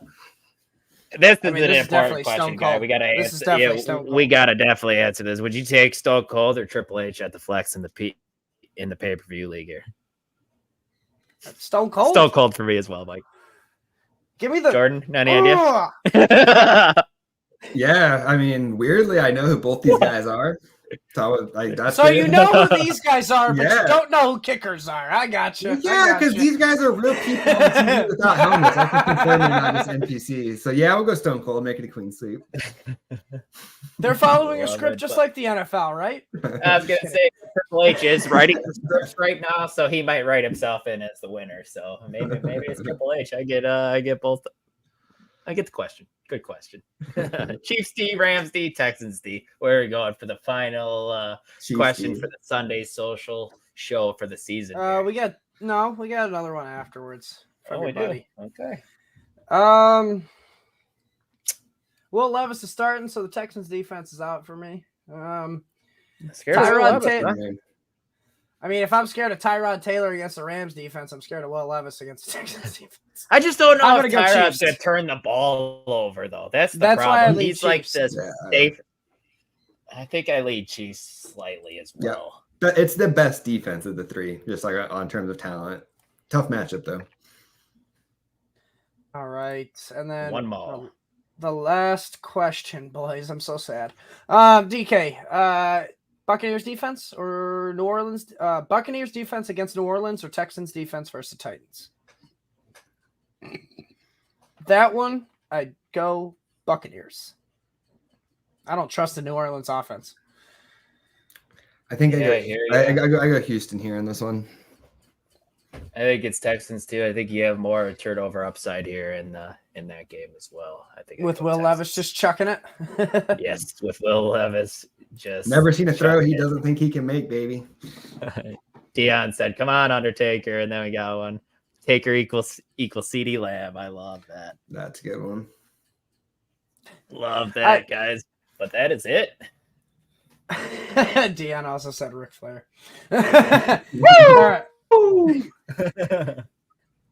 Ric Flair, woo! All right, boys. It was Guys, fun it was season. great. Yeah, it was a fun season, hanging out with you here for 17 weeks. And seriously, everybody who joined us along for the ride, asking all these questions week in, week out, we really appreciate each and every one of you. Honestly, without you guys, we wouldn't be doing this. So you guys are the reason we do this. So we really appreciate, each week you joining us. But before we head out, for the final time for us three, Dylan, why don't you tell everybody where they can find you at, what you're going to be doing in the off season? Yeah, I got nothing going on right now, but you can find me on Twitter at dclemons2222. I just want to say thanks to Jordan for joining us on this show and being a part of the team for most of the season, and the DFS guys too, Chris and Dave. I know they're in the background, but I want to thank you guys for making this show even better, because honestly, it's been a great season, and I'm glad to be a part of it with you guys. Yeah, this was a first-time experiment with us trying to, treat this like a radio show, and I think it's a success, and we're definitely going to build upon it next year. Right. But just to add on what Dylan said, yes, thank you, JJ, for joining us. We really do, appreciate a different perspective, that kind of see the dynasty brain that you bring in, to this. So it's been a pleasure. But make sure you tell everybody where they can find you at. And I know you got a video coming out on New Year's. Yeah. So the dynasty season, basically. So my kind of relaxing time of the year is ending, and I'm starting to get fully going. Like I actually set out and planned out every single podcast for every Monday from now until the start of the season this last week. So we are not slowing down at all over here on the dynasty side of things. We're just getting going. Love it. Like you mentioned, tomorrow me and Keith Fleming are coming on over here talking about some of the lessons we learned and the New Year's resolutions we're taking into our dynasty leagues next year. The Monday after that, I'm going to be, going solo on that one. And I'm basically going to go back and in the preseason, I had a list of one bold prediction I made for every single team. And I'm going to go back and kind of review those. I was about 50% on those, which is pretty good for bold calls. And then we're right into rookie season. So, it's going to get busy over here. So make sure you're following at Dino NFL. Make sure you're still checking the YouTube page. You come to the site because I'm going to have probably 2 weeks off of writing, and then I'm going to start having a weekly Dynasty article as well too. So we're still just picking up and getting busy for the Dynasty season over at Fantasy Six Pack. So, and then also just really want to thank you guys for inviting me on this year. This has been one of the most fun parts of my week every single week. Talking with you guys has made me a lot better at this too, kind of getting out of that Dynasty brain a little bit and redraft. So I've learned a lot from you guys as well. So just thank you. This has been an awesome season. I can't wait to do this again next year. Appreciate you, Good JJ. stuff, Jordan. Appreciate it. Yep. Guys, rookie season's right around the corner. If you don't have a membership, you better get in, and so you can talk with JJ about all those upcoming rookies into this next draft. All right. But peace out, JJ. Good luck in all your championships. I know you got a few here. Good luck. A few here today. Championships today. All right. See you guys. You too, Dylan. Peace. All right, guys. Now it's time for the last DFS portion for the Sunday social. I know I'm sad here. There's a tear right there. But let me bring on the DFS daddies here. What's up, Dave and Chris? How's it going, boys? You guys happy? You guys ready to win some money? Yeah, always. And per usual, Dave's on mute and you're fake crying and it's Sunday. And, it's kind of like that post-Christmas little depression bump, right? And then after everything that happened in yesterday's game, and then we get moving. It is. I never heard of a post-Christmas depression or anything like that, but I think I have a little bit of that going on right now. It doesn't bummed out. Everything in general is like culminating to this point, and it's like, well, what happens now? I don't know. I got to talk to JJ about this from the Cowboys perspective, and I'm sure it doesn't help from the Lions perspective what the refs did to you guys last night. I mean, that probably doesn't help at all with that post-Christmas depression, because in my opinion, I think the Lions kind of got screwed. Yeah, absolutely. Dave, what are your thoughts on this? I mean, because again, right, you Christmas, you're around friends and family, you're having, dinner, you have a glass of wine, you're like if you're a social person, you're way into it, right? And then, the week that we're in right now, there's nothing happening. You're by yourself maybe, or you're just with Beastie, or it's like, I'm not really depressed, but it's just like, I can see why people get bummed out in that nothing of a week that is, Christmas to New Year's Eve, New Year's Day. Absolutely. But it's enough of me. Let me get out of your guys' hair, or at least, your hair, Chris, because I know Dave's like me and he doesn't have any. So, adios. Good luck, guys. Go win some people some money. Thank you. Well, here we are. It is Sunday morning, week 17 of the DFS slate, as we can say. And we had a game last night, Saturday. Things didn't go according to plan. And we did broadcast a little bit on Thursday. I have all my notes. I have like 17 notepads here, pens and pencils and everything that's going on for the today's action here. Dave's going to come right back. It sounds like he was having some audio visual problems, the yellow cable and the red and the white and all that stuff. But when we look at today's schedule, from start to finish, not much has changed. I know we get that Mostert is out. That's a big deal.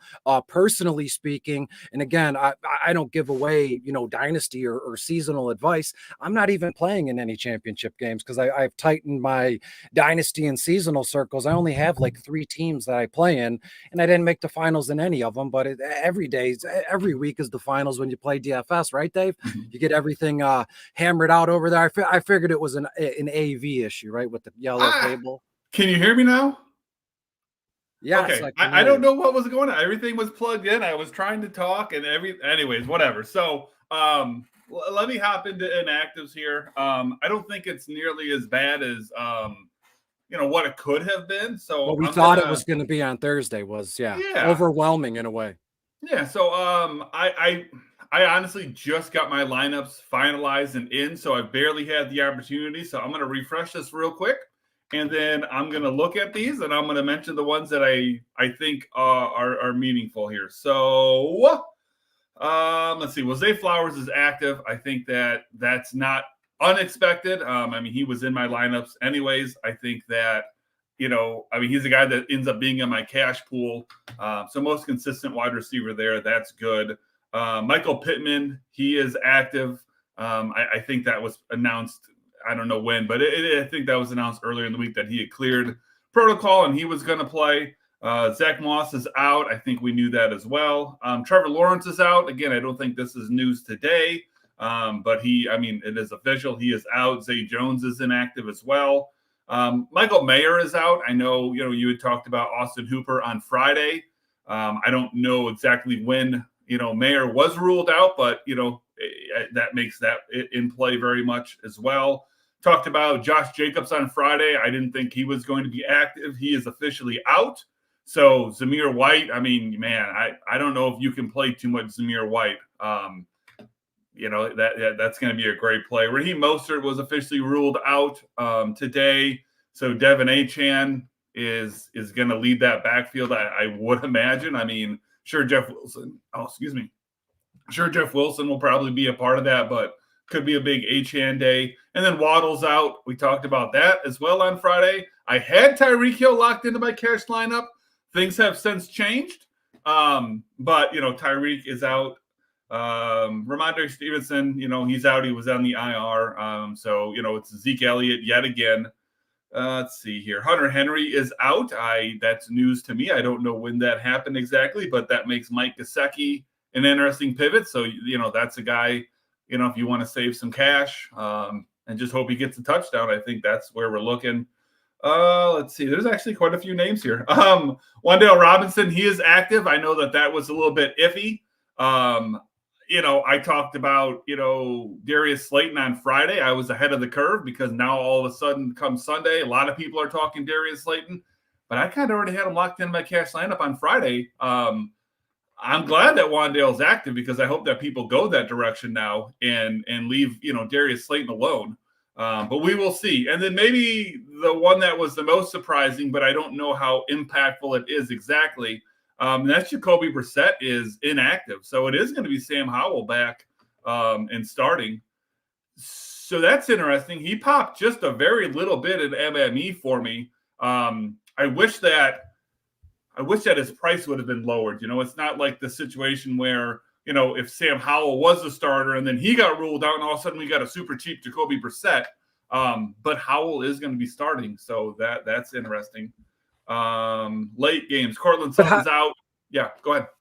With Howell, to me, he's been more, he's been a nice play, but he's been like when he gets rolling, I wouldn't necessarily, want to play like a cold Sam Howell just first game back after being out. To me, I'm just speaking from the heart. To me, the draw with Sam Howell was that he got a couple games rolling behind him and was in a flow. So necessarily just because Sam Howell's back in the lineup playing him cold or naked and afraid, I don't necessarily. I wrote him down. I mean, because you've got to be on the menu a little bit, but he's 6'8" on FanDuel. A little bit. There's a few 6'5" on DraftKings. Yeah. Well, so I will devil's advocate that then real quick, and I will say maybe Sam Howell's embarrassed. He got benched. He's getting a chance to start he didn't expect. Maybe he comes out. We know that the volume should be there, right? But maybe he comes out today and says, fuck you guys. I'm balling out today, and maybe he just has an amazing game. Because he's got that chip on his shoulder now, Yeah. So I don't know. It's just a thought. Know what they're doing. That's crazy. Yeah. I mean, it's a tough matchup there. But at home, again, the only reason we've been playing Sam Howell isn't because we think Sam Howell is this fantastic quarterback necessarily. It's because he's been throwing the ball at a stupid rate. Yeah. So I have around 42 attempts in this one. So I mean, even if you complete half of those, you're looking at 21 completions, 220 yards minimum, and a touchdown. Just got to do the math in terms of value, where your lineup is with the money and all that stuff. So continue. I didn't mean to cut you off. And I think he will probably be low owned. I think a lot of people are going to share your sentiment and say, well, you know what? I mean, we got Lamar, we got Patrick Mahomes, we got there's lots of guys, Purdy, Hurts. There's lots of guys that play at quarterback this week. 13-game slate is never short on options. So, again, I don't even think I actually have Howell. Let me just double check and see if I have Howell in MME. I don't think I do. I do. I have one lineup with Sam Howell. So, just the way that it worked itself out. I don't know. We'll see. I think it's interesting. But like I said, Cortland Sutton's out. Marvin Mims is out as well. I don't think it's official, but I'm pretty sure Marvin Mims is out. But Jerry Jeudy's going to be in play, but honestly, where my interest has fallen is Brandon Johnson. I'll be honest with you. I don't know much, if anything, about Brandon Johnson, but Brandon Johnson has made his way from not even in my cash pool to in my lineup, and I have gone extremely overweight on him in MME as well. So he's I love this game. Play. Yep. Yeah, we talked about it on Thursday. and we'll see what happens. Pacheco looks like he's going to play, so CEH, you can pretty much just remove him. Decide what you want to do with Pacheco. I'm so into 3 running backs this week, specifically that I'm just not going there. But Keenan Allen's out. White and Kyron. I have all the notes. I kept receipts. I'm actually using a pencil, a number 2 pencil. And I would have told you to write the running backs in pen if you'd asked me on Friday. Like nothing was getting me off CMC minus him being injured. White, I figured Jacobs was out. White's just a fantastic play. Kyron Williams is. We'll get into it here in a bit though. But Keenan Allen out. Joshua Palmer out. So what does that leave us with? That leaves us with Quentin Johnson, Jalen Guyton, Gerald Everett. Those kind of things. And I think that'll do it for inactive. So nothing too crazy, but there was a little bit of a list. Yeah, so it was what we thought it was going to be on Thursday.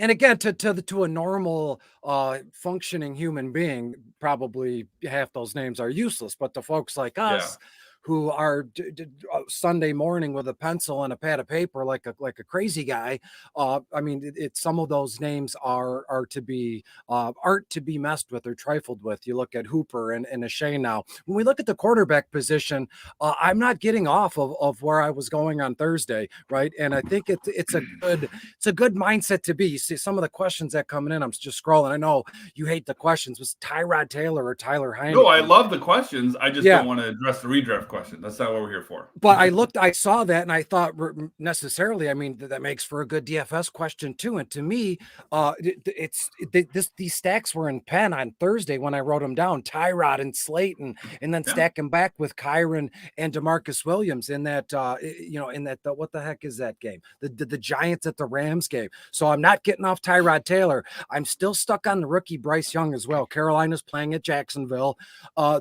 Again, one of those things where he's had an awful rookie season, but fresh off the heels of a 300-yard game, kid gets a little confidence, right? And he puts a little pep in his step, puts some lifts in his shoes. He gets 6'1", 6 foot, something like that, and he can sling the football. I heard the guys at the tail end of the last broadcast talking about Will Levis. That is one to be looked upon. He's in the notes. I never had him highlighted. We didn't talk about him too much, but they're playing at Houston. Houston's 24th right now against overall quarterbacks. He's 6'5" on FanDuel, only 5'2" on DK. And Will Levis, at 240, 250 yards, 2 touchdown passes, could be a threat to find the end zone on the ground as well. So to me, Will Levis is in that talk about it having a 3 touchdown game, and he's only 6'5" on FanDuel. So just if I was going to look another direction, it would be Levis. Easton Stick is still in there, Jarrett Stidham, those guys. I'm not going to rehash what we did Thursday, but not much has changed. Again, Tyler Heineke, Atlanta.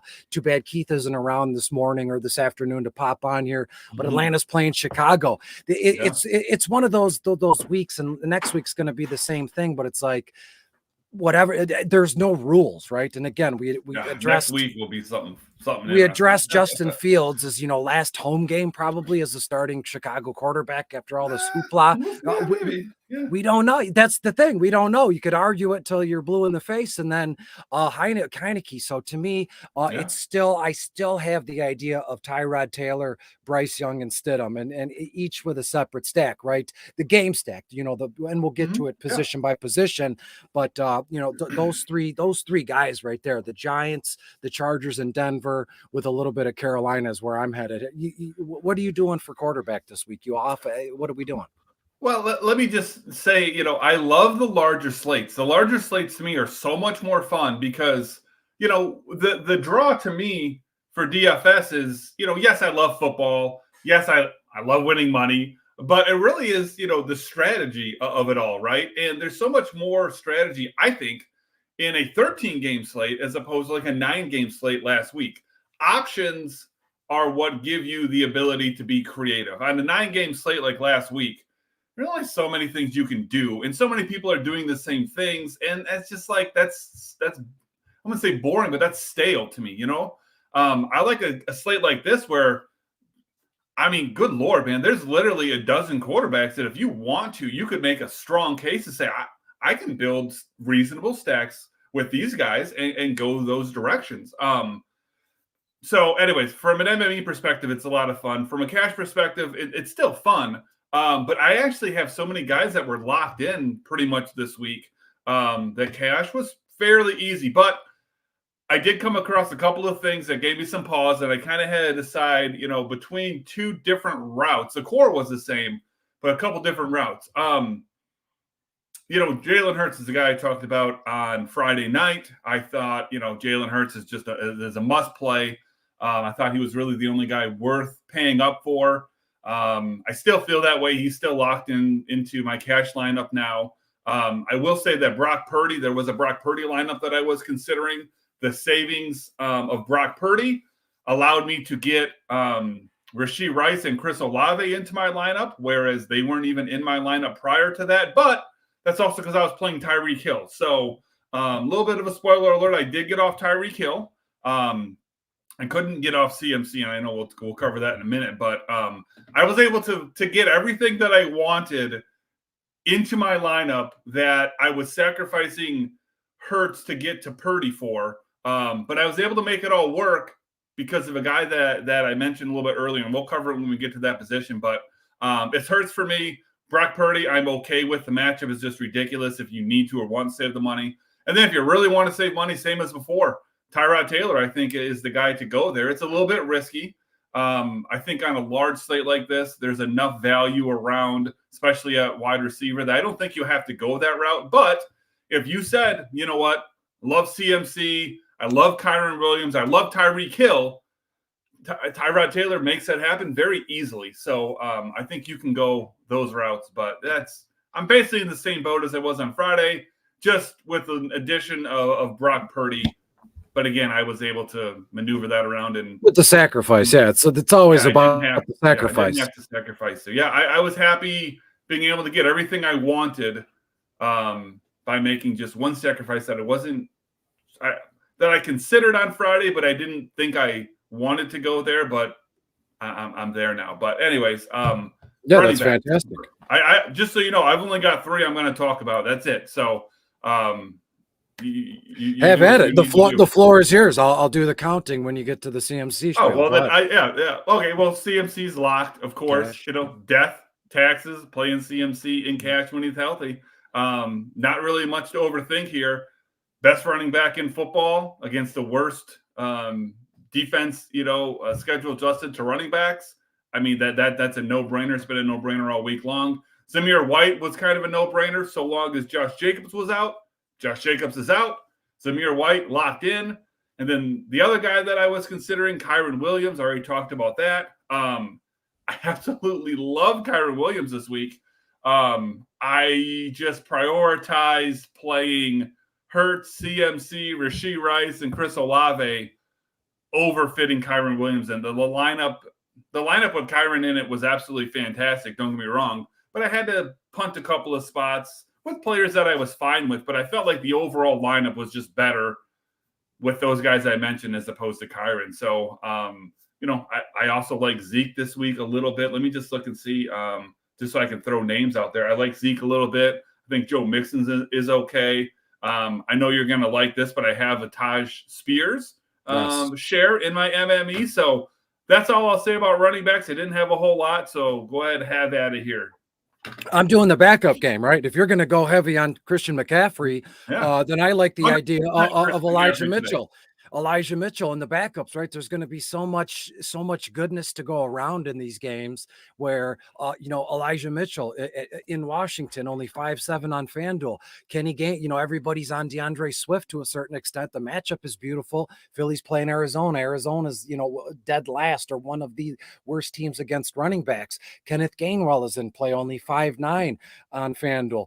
A little taste of this Atlanta-Chicago game with Tyler Algier. Regardless, they're always always putting this head coach down and calling him names and whatever. It's not my specialty, but Tyler Algier still continues to see double-digit targets and touches on a week-to-week basis. And it might be just 10, but that is still double digits, right? It could be 12, could be 13, things along those lines. In Chicago, 23rd against opposing running backs, and he's $6,000 there. And as we go down, even Justice Hill, Baltimore is playing Miami, a little bit of a tough matchup. They're 7th against running backs, but to me, Justice Hill is a guy where when you look at him 5-5 on FanDuel, everybody's going to flock to the Miami Dolphins in a way, or nobody's talked about Lamar Jackson or Zay Flowers, Lamar Jackson kind of stack.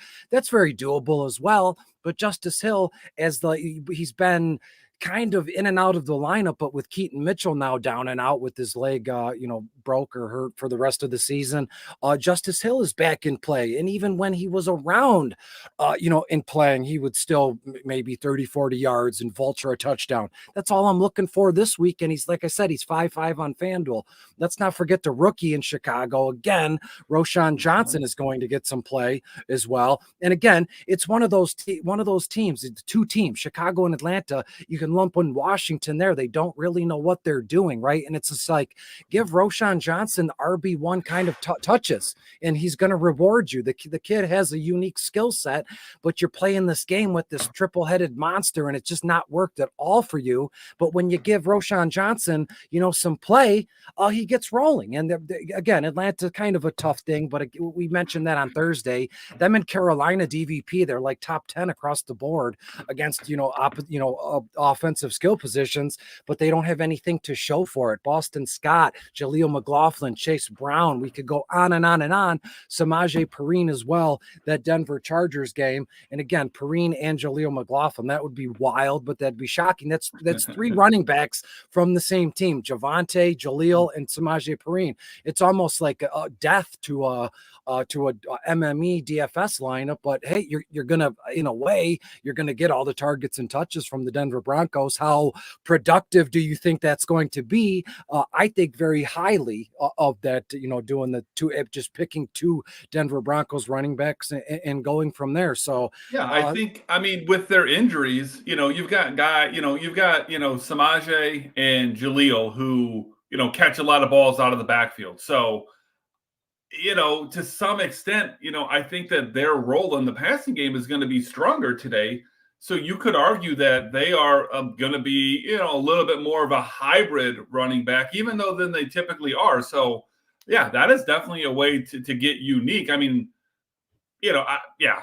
just wanted to, kind of add on to that just ever so slightly, because typically I don't often agree and say, yeah, I think 2 running backs from the same team in MME is a good idea. I know you like it. I'm not necessarily in that same camp. I think it limits you a little bit too much, but in situations, I think it makes sense. Like sometimes with the Lions, I think maybe not as the year has gone on, but in the early and middle part of the season, I could see times where Gibbs and Montgomery made sense. And this is a week where I think you could go Javonte Williams. Any combination of those 3 guys, I think, could theoretically work this week. Yeah, and I'm going to say the same thing in Philadelphia too, with Kenneth Gainwell and Boston Scott. Could be a Boston Scott day. But we don't know. Again, Arizona is very bad across the board against running backs, even quarterbacks, and Hurts. He's going to get some yardage on the ground. I have Hurts for a touchdown with his legs, and a touchdown or 2 in the air. Well, what are the chances that one of those is to Gainwell and Boston Scott? And again, we go from there. When we look at the wide receivers, it's pretty plain Jane week to a certain extent at the top of the list here. When you look at Tyreek Hill's the most expensive wide receiver, rightfully so. He's 9.8 on FanDuel, on DraftKings. I know you'll have something here because the sacrifice that you made or didn't want to make here, but even AJ Brown, Philly is playing against Arizona, Deebo Samuel, Michael Pittman. Those guys are all at the top of my list here, but that's for expensive. And we know that's not really my specialty. That's yours. So Dave, where are you going with wide receivers this week from a premium, spend up position? Yeah, so like I said, on Friday, I was locked into CMC, Hurts, and Hill. And, I just ended up getting off of it because I really, really, really liked Rashee Rice and Chris Olave. And basically I ended up choosing to play Rice and Olave as opposed to, Tyreek and a punt. But, I'll just talk about Olave and Rice first. Tampa Bay dead last, schedule adjusted fantasy points of wide receivers. Olave is a shoe-in to get at least 8 targets. That to me just seems like it makes sense. That the volume is going to be there for sure. Same thing with Rashee Rice. Been talking over a month now, about he's the clear wide receiver 1 on this offense. And I said on Friday that not only is he the clear wide receiver 1 on this offense, but often, at least the last however many years in Kansas City, you've said, the wide receiver 1 doesn't mean the same as a normal team because they have Travis Kelce. Travis Kelce is the number 1 pass catching option on that team. I think Rashee Rice, at least at this point, is the number 1 pass catcher on that team. Normal wide receiver 1 in Kansas City, it's the Kansas City, top pass catcher, in my opinion. And the matchup here is fantastic. Cincinnati, 25th schedule adjusted fantasy points to wide receivers. He's had 5 straight games with 9+ targets. So, I'm getting 17 targets between the two of them on average. I just felt safer with the two of them as opposed to Tyreek Hill. But you've got to save some money no matter what to make this happen. Every week it's like this. There's always at least a punt or two. I've got 2 basic punts here at wide receiver that are going to be in my lineup. The first one, not a surprise, Darius Slayton. Talked about him on Friday. He's seemed to be the favorite target of Tyrod Taylor, who obviously, is starting here this week. Rams 27th scheduled adjusted fantasy points to receivers. So again, I think this is a cheap play. I don't think that the volume is going to be spectacular, but I think he's going to be fairly efficient. Maybe we'll get surprised. Maybe he'll get 6, 7, 8 target. Who knows? But at the price and needing to save some cash, I think it's an easy play. And then the thing that really broke everything open and has allowed me to play Hurts, CMC, Rice, Olave like I wanted to is Brandon Johnson, who I did mention earlier. Sutton and Mims are going to be out. Sutton for sure. Mims not official yet, but it's going to happen. We talk about all the time. A punt play isn't necessarily a nod in the favor of that individual. I'm not saying Brandon Johnson's going to have 8 catches for 100 yards and a touchdown.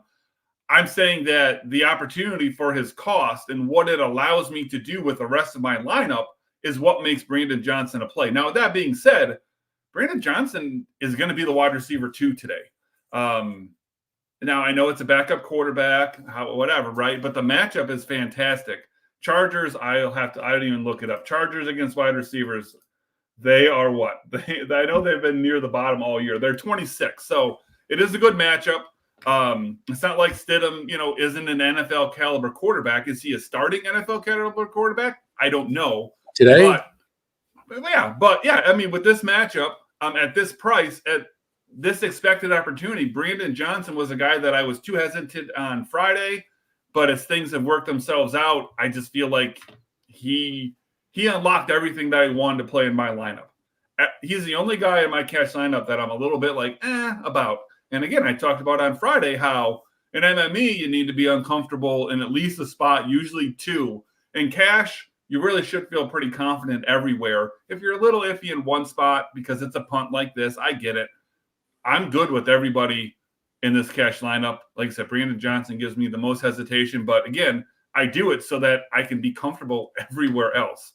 Couple other names real quick. Again, Tyreek Hill, if you want to go there, obviously I considered him strongly all week long. Devontae Parker, tough matchup, but he's been very consistent. Consistency is what we look for in cash. I don't really want to play him in MME, but, the last 4 games, he's scored anywhere between 7.2 and 10.5. That's a nice little blanket to have. Curtis Samuel, I think I like him better with Sam Howell under center than I did with Brissett. I think they both look his direction often enough. In San Francisco, ultimately, they're a great defense, but they're vulnerable in the slot. 5th most catches given up, to the slot there. So I do still like him. Brandon Ayuk, obviously this matchup with San Francisco. I mean, I'm locked into CMC. I think you can play Ayuk with CMC, no problem. If you wanted to play Purdy, CMC, and Ayuk, sounds like an MME thing, but this Washington defense is so bad that in cash, absolutely fine with it. I think you can do that. No worries. And then Zay Flowers, talked a little bit about him earlier too. Most consistent pass catcher here. He's been running around 97% of dropbacks over the past month. Miami, middle of the pack, as far as, wide receivers are concerned, but he's a guy that, Lamar looks to often.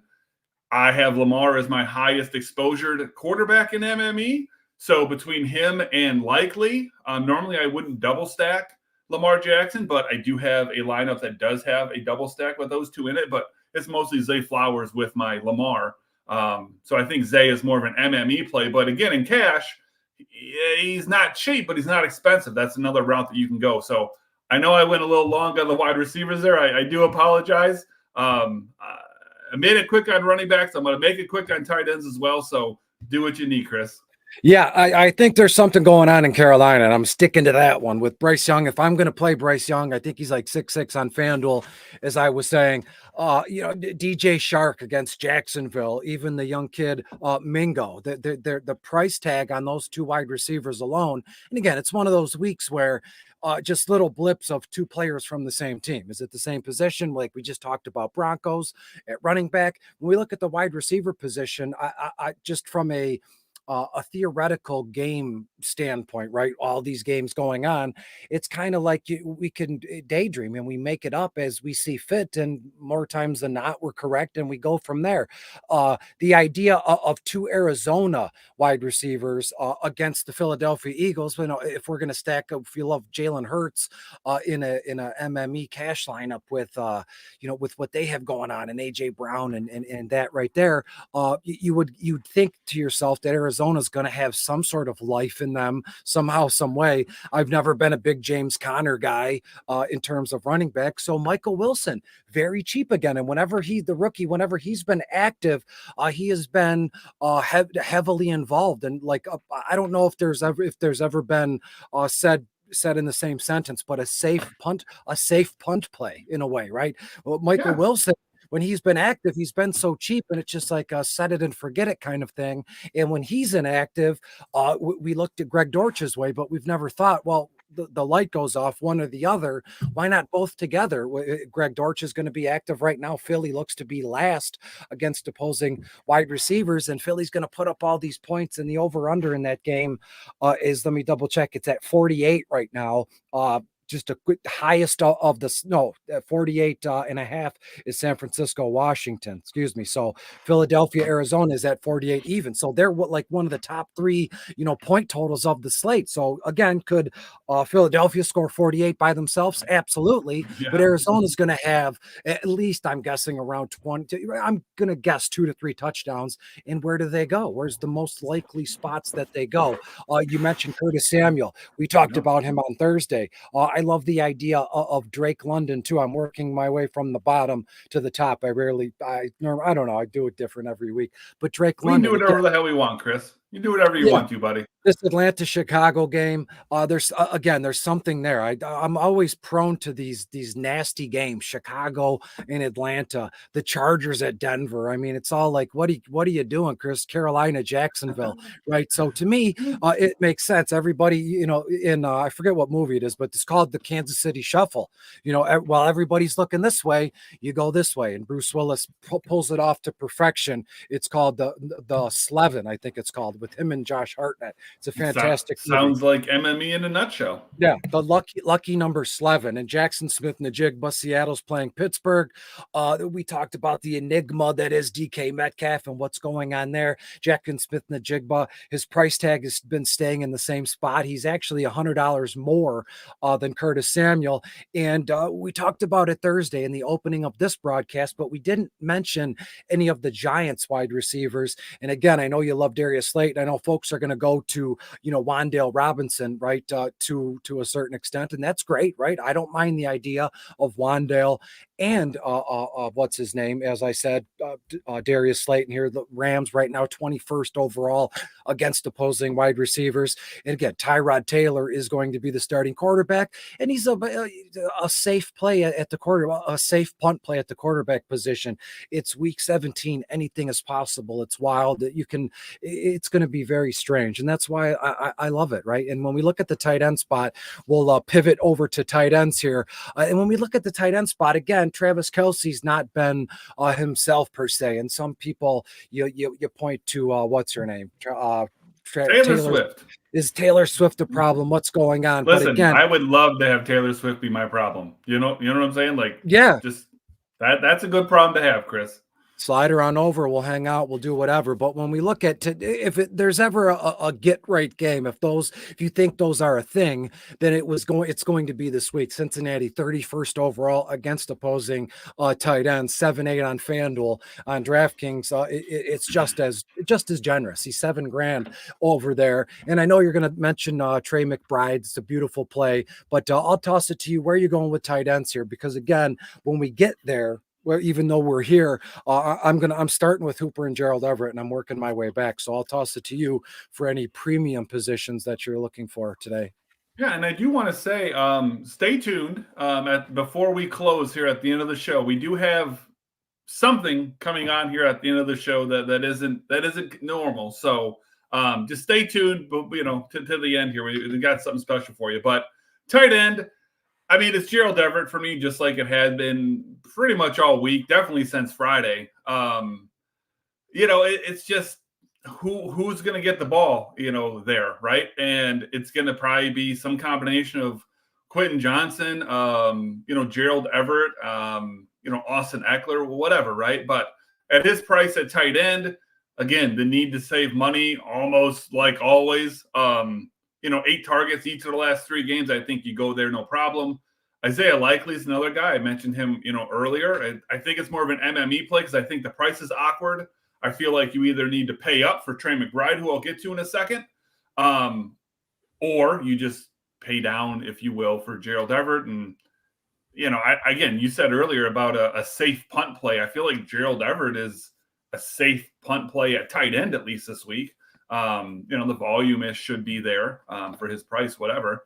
But Trey McBride, like I said on Friday, and I'll kind of rehash it just so quickly. Trey McBride to me is what Travis Kelce has been for years. He is a wide receiver at the tight end position. And on weeks where, you need to save salary or you just want to straight up get unique, you can go 2 tight ends, but it's always been hard to do because Travis Kelce is priced like a wide receiver. Trey McBride has not been that way all year. He isn't that way even now. We'll see what comes next year. But Trey McBride is a wide receiver at the tight end position.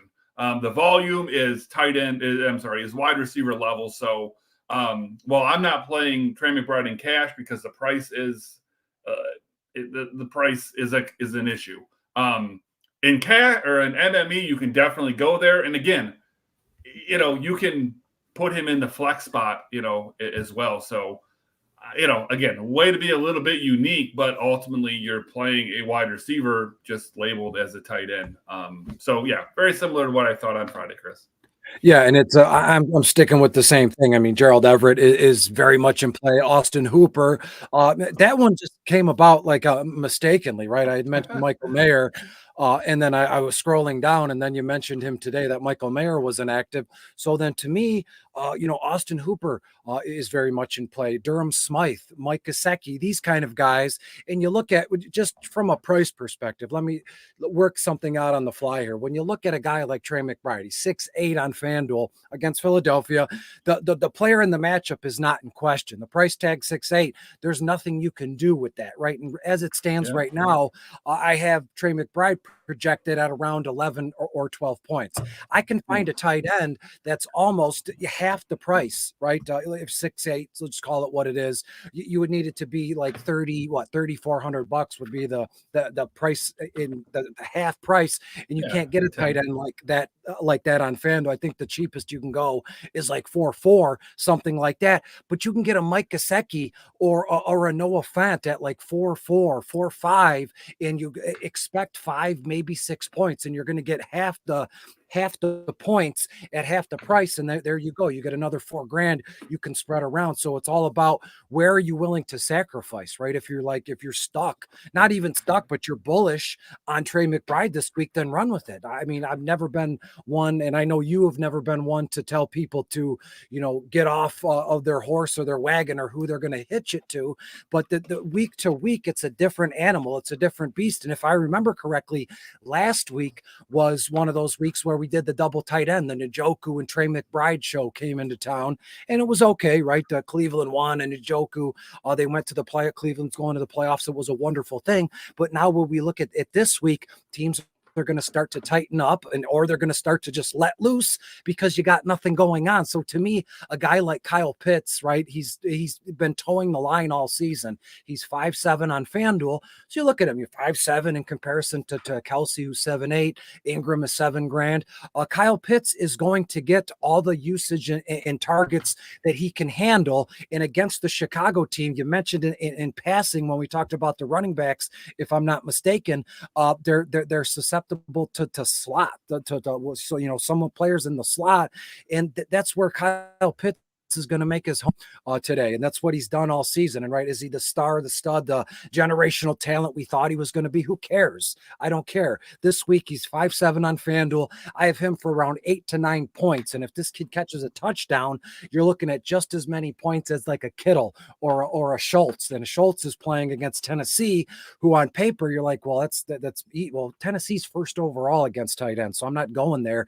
But to me, Kyle Pitts, it's Kyle Pitts or Hooper and Everett. And we've run the Hooper and Everett into the ground. So to me, it's all about Kyle Pitts. Sprinkle in a little bit of maybe Cade Otton here as well. That mid-tier guy's $5,000. Tampa Bay's playing New Orleans. I always look at point totals when I get to tight ends and DSTs, and I go from there. Where are the touchdowns going to go? Where's the yardage and points going to go? And we'll move on from there. When we look at the DST spot, anything changed with you? I'm still the Patriots or Carolina. I'm not kidding. And just for the heck of it, because the sacrifice that that's what this week is about. We didn't even expect it to be. I took your term in the opening of the show and ran with it. It's like we're sacrificing so much at other spots where DST, it's never more, in our face than a 3-2, 3-3. That's all I can afford on FanDuel. So you're looking at like Washington or Carolina, which would be in direct against our advice. Let's start Jalen Hurts at CMC, but we're going to play the DST in the so it's all nuts. Where are you going?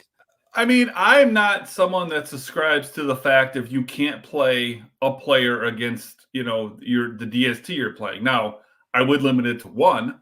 But no, I've never been a fan of saying that because, a guy like for example, I think Baltimore is a fine play this week. I also love Tyreek Hill. There is nothing saying Tyreek Hill can't have 10 catches for 150 yards, 2 touchdowns, and the Ravens defense can't put up 10 plus points. Like that they can both happen, and it doesn't take, you don't have to sit there and, bust out your abacus to figure out a way to make it work. Like that can just absolutely work. So I don't subscribe to that theory. I know a lot of people do. I think that, again, this is a nice week for defense because in such a large slate, there isn't that one defense that really stands out that says, okay, this is the cash defense this week, which makes them extraordinarily, popular, high ownership. You need to just avoid them in MME. There's a handful of defenses that are all kind of in the same boat. So for me, for cash, I think Texans, Ravens, and Broncos are all fine. Really depends on how much money you need to spend, just because Texans and Broncos on DraftKings are basically the same price, $100 difference. Ravens are cheaper. I flirted with the Patriots earlier in the week because the few $100 difference there did help with things, but ultimately I just didn't want to go there. So from an MME perspective, I don't rule any of those teams out. When I look at my MME, those are my top 3. Now, granted, they're all between 25 and 35%, but I'm comfortable playing any defense this week. So it really comes down to, like always, I think, build your lineup and then worry about the defense at the very end. Or theoretically, I'm not necessarily opposed to starting with the defense, but that you're using a cheap one just so that you can more easily, know exactly how much money you have to spend towards the end. But, moral of the story is defense is the least relevant pick this week. So however you go about it, it's fine. But I don't think that there's anybody that you need to avoid. And, Texans, Ravens, Broncos are my favorites. I would say, though, I probably would just avoid Washington. Washington has, since they traded away Sweat and Young, they have been just historically insanely bad. And, San Francisco's fully healthy. I think they're going to absolutely destroy them. And while we're not worried about, how many points necessarily, we talked that about that one could get out of hand. Yeah, we could see like a 65 to something like that, like Miami did earlier in the season when they scored 63 points or something. And but I don't see them creating turnovers. Yeah, maybe they get one, but I don't see them getting 2 or 3 turnovers. I don't see them getting a handful of sacks either. So yes, Washington's super cheap, but that would be one. There's no pressure. I don't see them scoring enough points to be worthwhile. Even if you're just trying to punt the position, I would say that's probably just not a spot you want to go. I don't see many, if any, pass. Unless they scored a touchdown, some fluke fumble that they pick up and run back. But is that really what you want to bank, winning, tens or hundreds of thousands of dollars on for your MME lineup? I'm not doing that, but no, I'm sticking with the Patriots. I like the Atlanta Falcons again. Atlanta's playing in Chicago. It's just that game's a wild card game. We talked about Denver and the Chargers. I like it from an offensive stack point, but again, I'll go back there for DSTs too, because again, this is when it's all said and done. It comes down to gambling. So if I'm going to stack up, the offense, Denver and the Chargers, it could. What if things go south quick? And it's a defense. Anything is possible. So to me, I'm just going to go with what I know, and that's just go cheap and have just a little bit of and not even an idea. Just like I wrote it down on Thursday: Carolina, Atlanta, and Denver in that spot 1, 2, 3. So as we get to the end of the broadcast for week 17 here of the DFS Den, it's been a great season so far. We're going to carry it. There's going to be single game slates, and Keith and I are going to get together here and there, for the playoffs and all of that. But thank you to everyone who's been here and asking questions throughout the season. It's been a phenomenal year so far. And again, we have the playoffs is where it's all, like the wild card weekend. It's so much fun, and the championship Sunday. There's still so much more, fun to be had here. So just thanks to you, Dave, for being here by my side as you have been, Keith, and shout out to Mike, who's he sits here every Sunday for like 6 hours, right? I don't know what I know he's there somewhere. He's like that voice, right? When I did that Saturday broadcast last week, he was there. It was just me and my face, but I could hear him like breathing or smoking, whatever he was doing. So Mike, thank you to you. And Dave, what do you got to bring us out?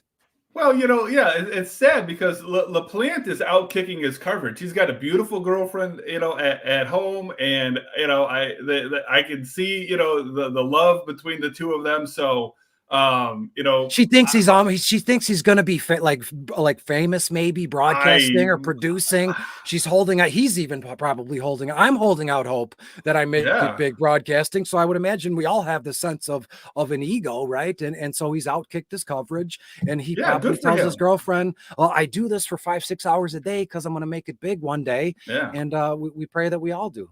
Yeah. So I really got nothing. I kind of echo your sentiments as well, but we have been asked to bring the boss in here, the owner, the guy that pays the bills here at Fantasy Six Pack.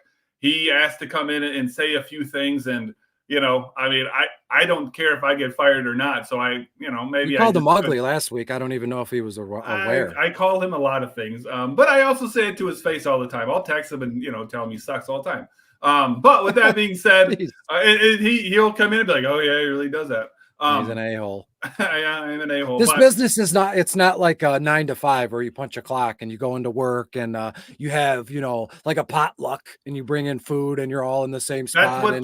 That's what the there's no Fantasy PR Expo is, though. That's when we all get together and have a potluck. But I'm gonna bring Joe in, let Joe do whatever he needs to do, just so that I don't know, maybe he'll pay me.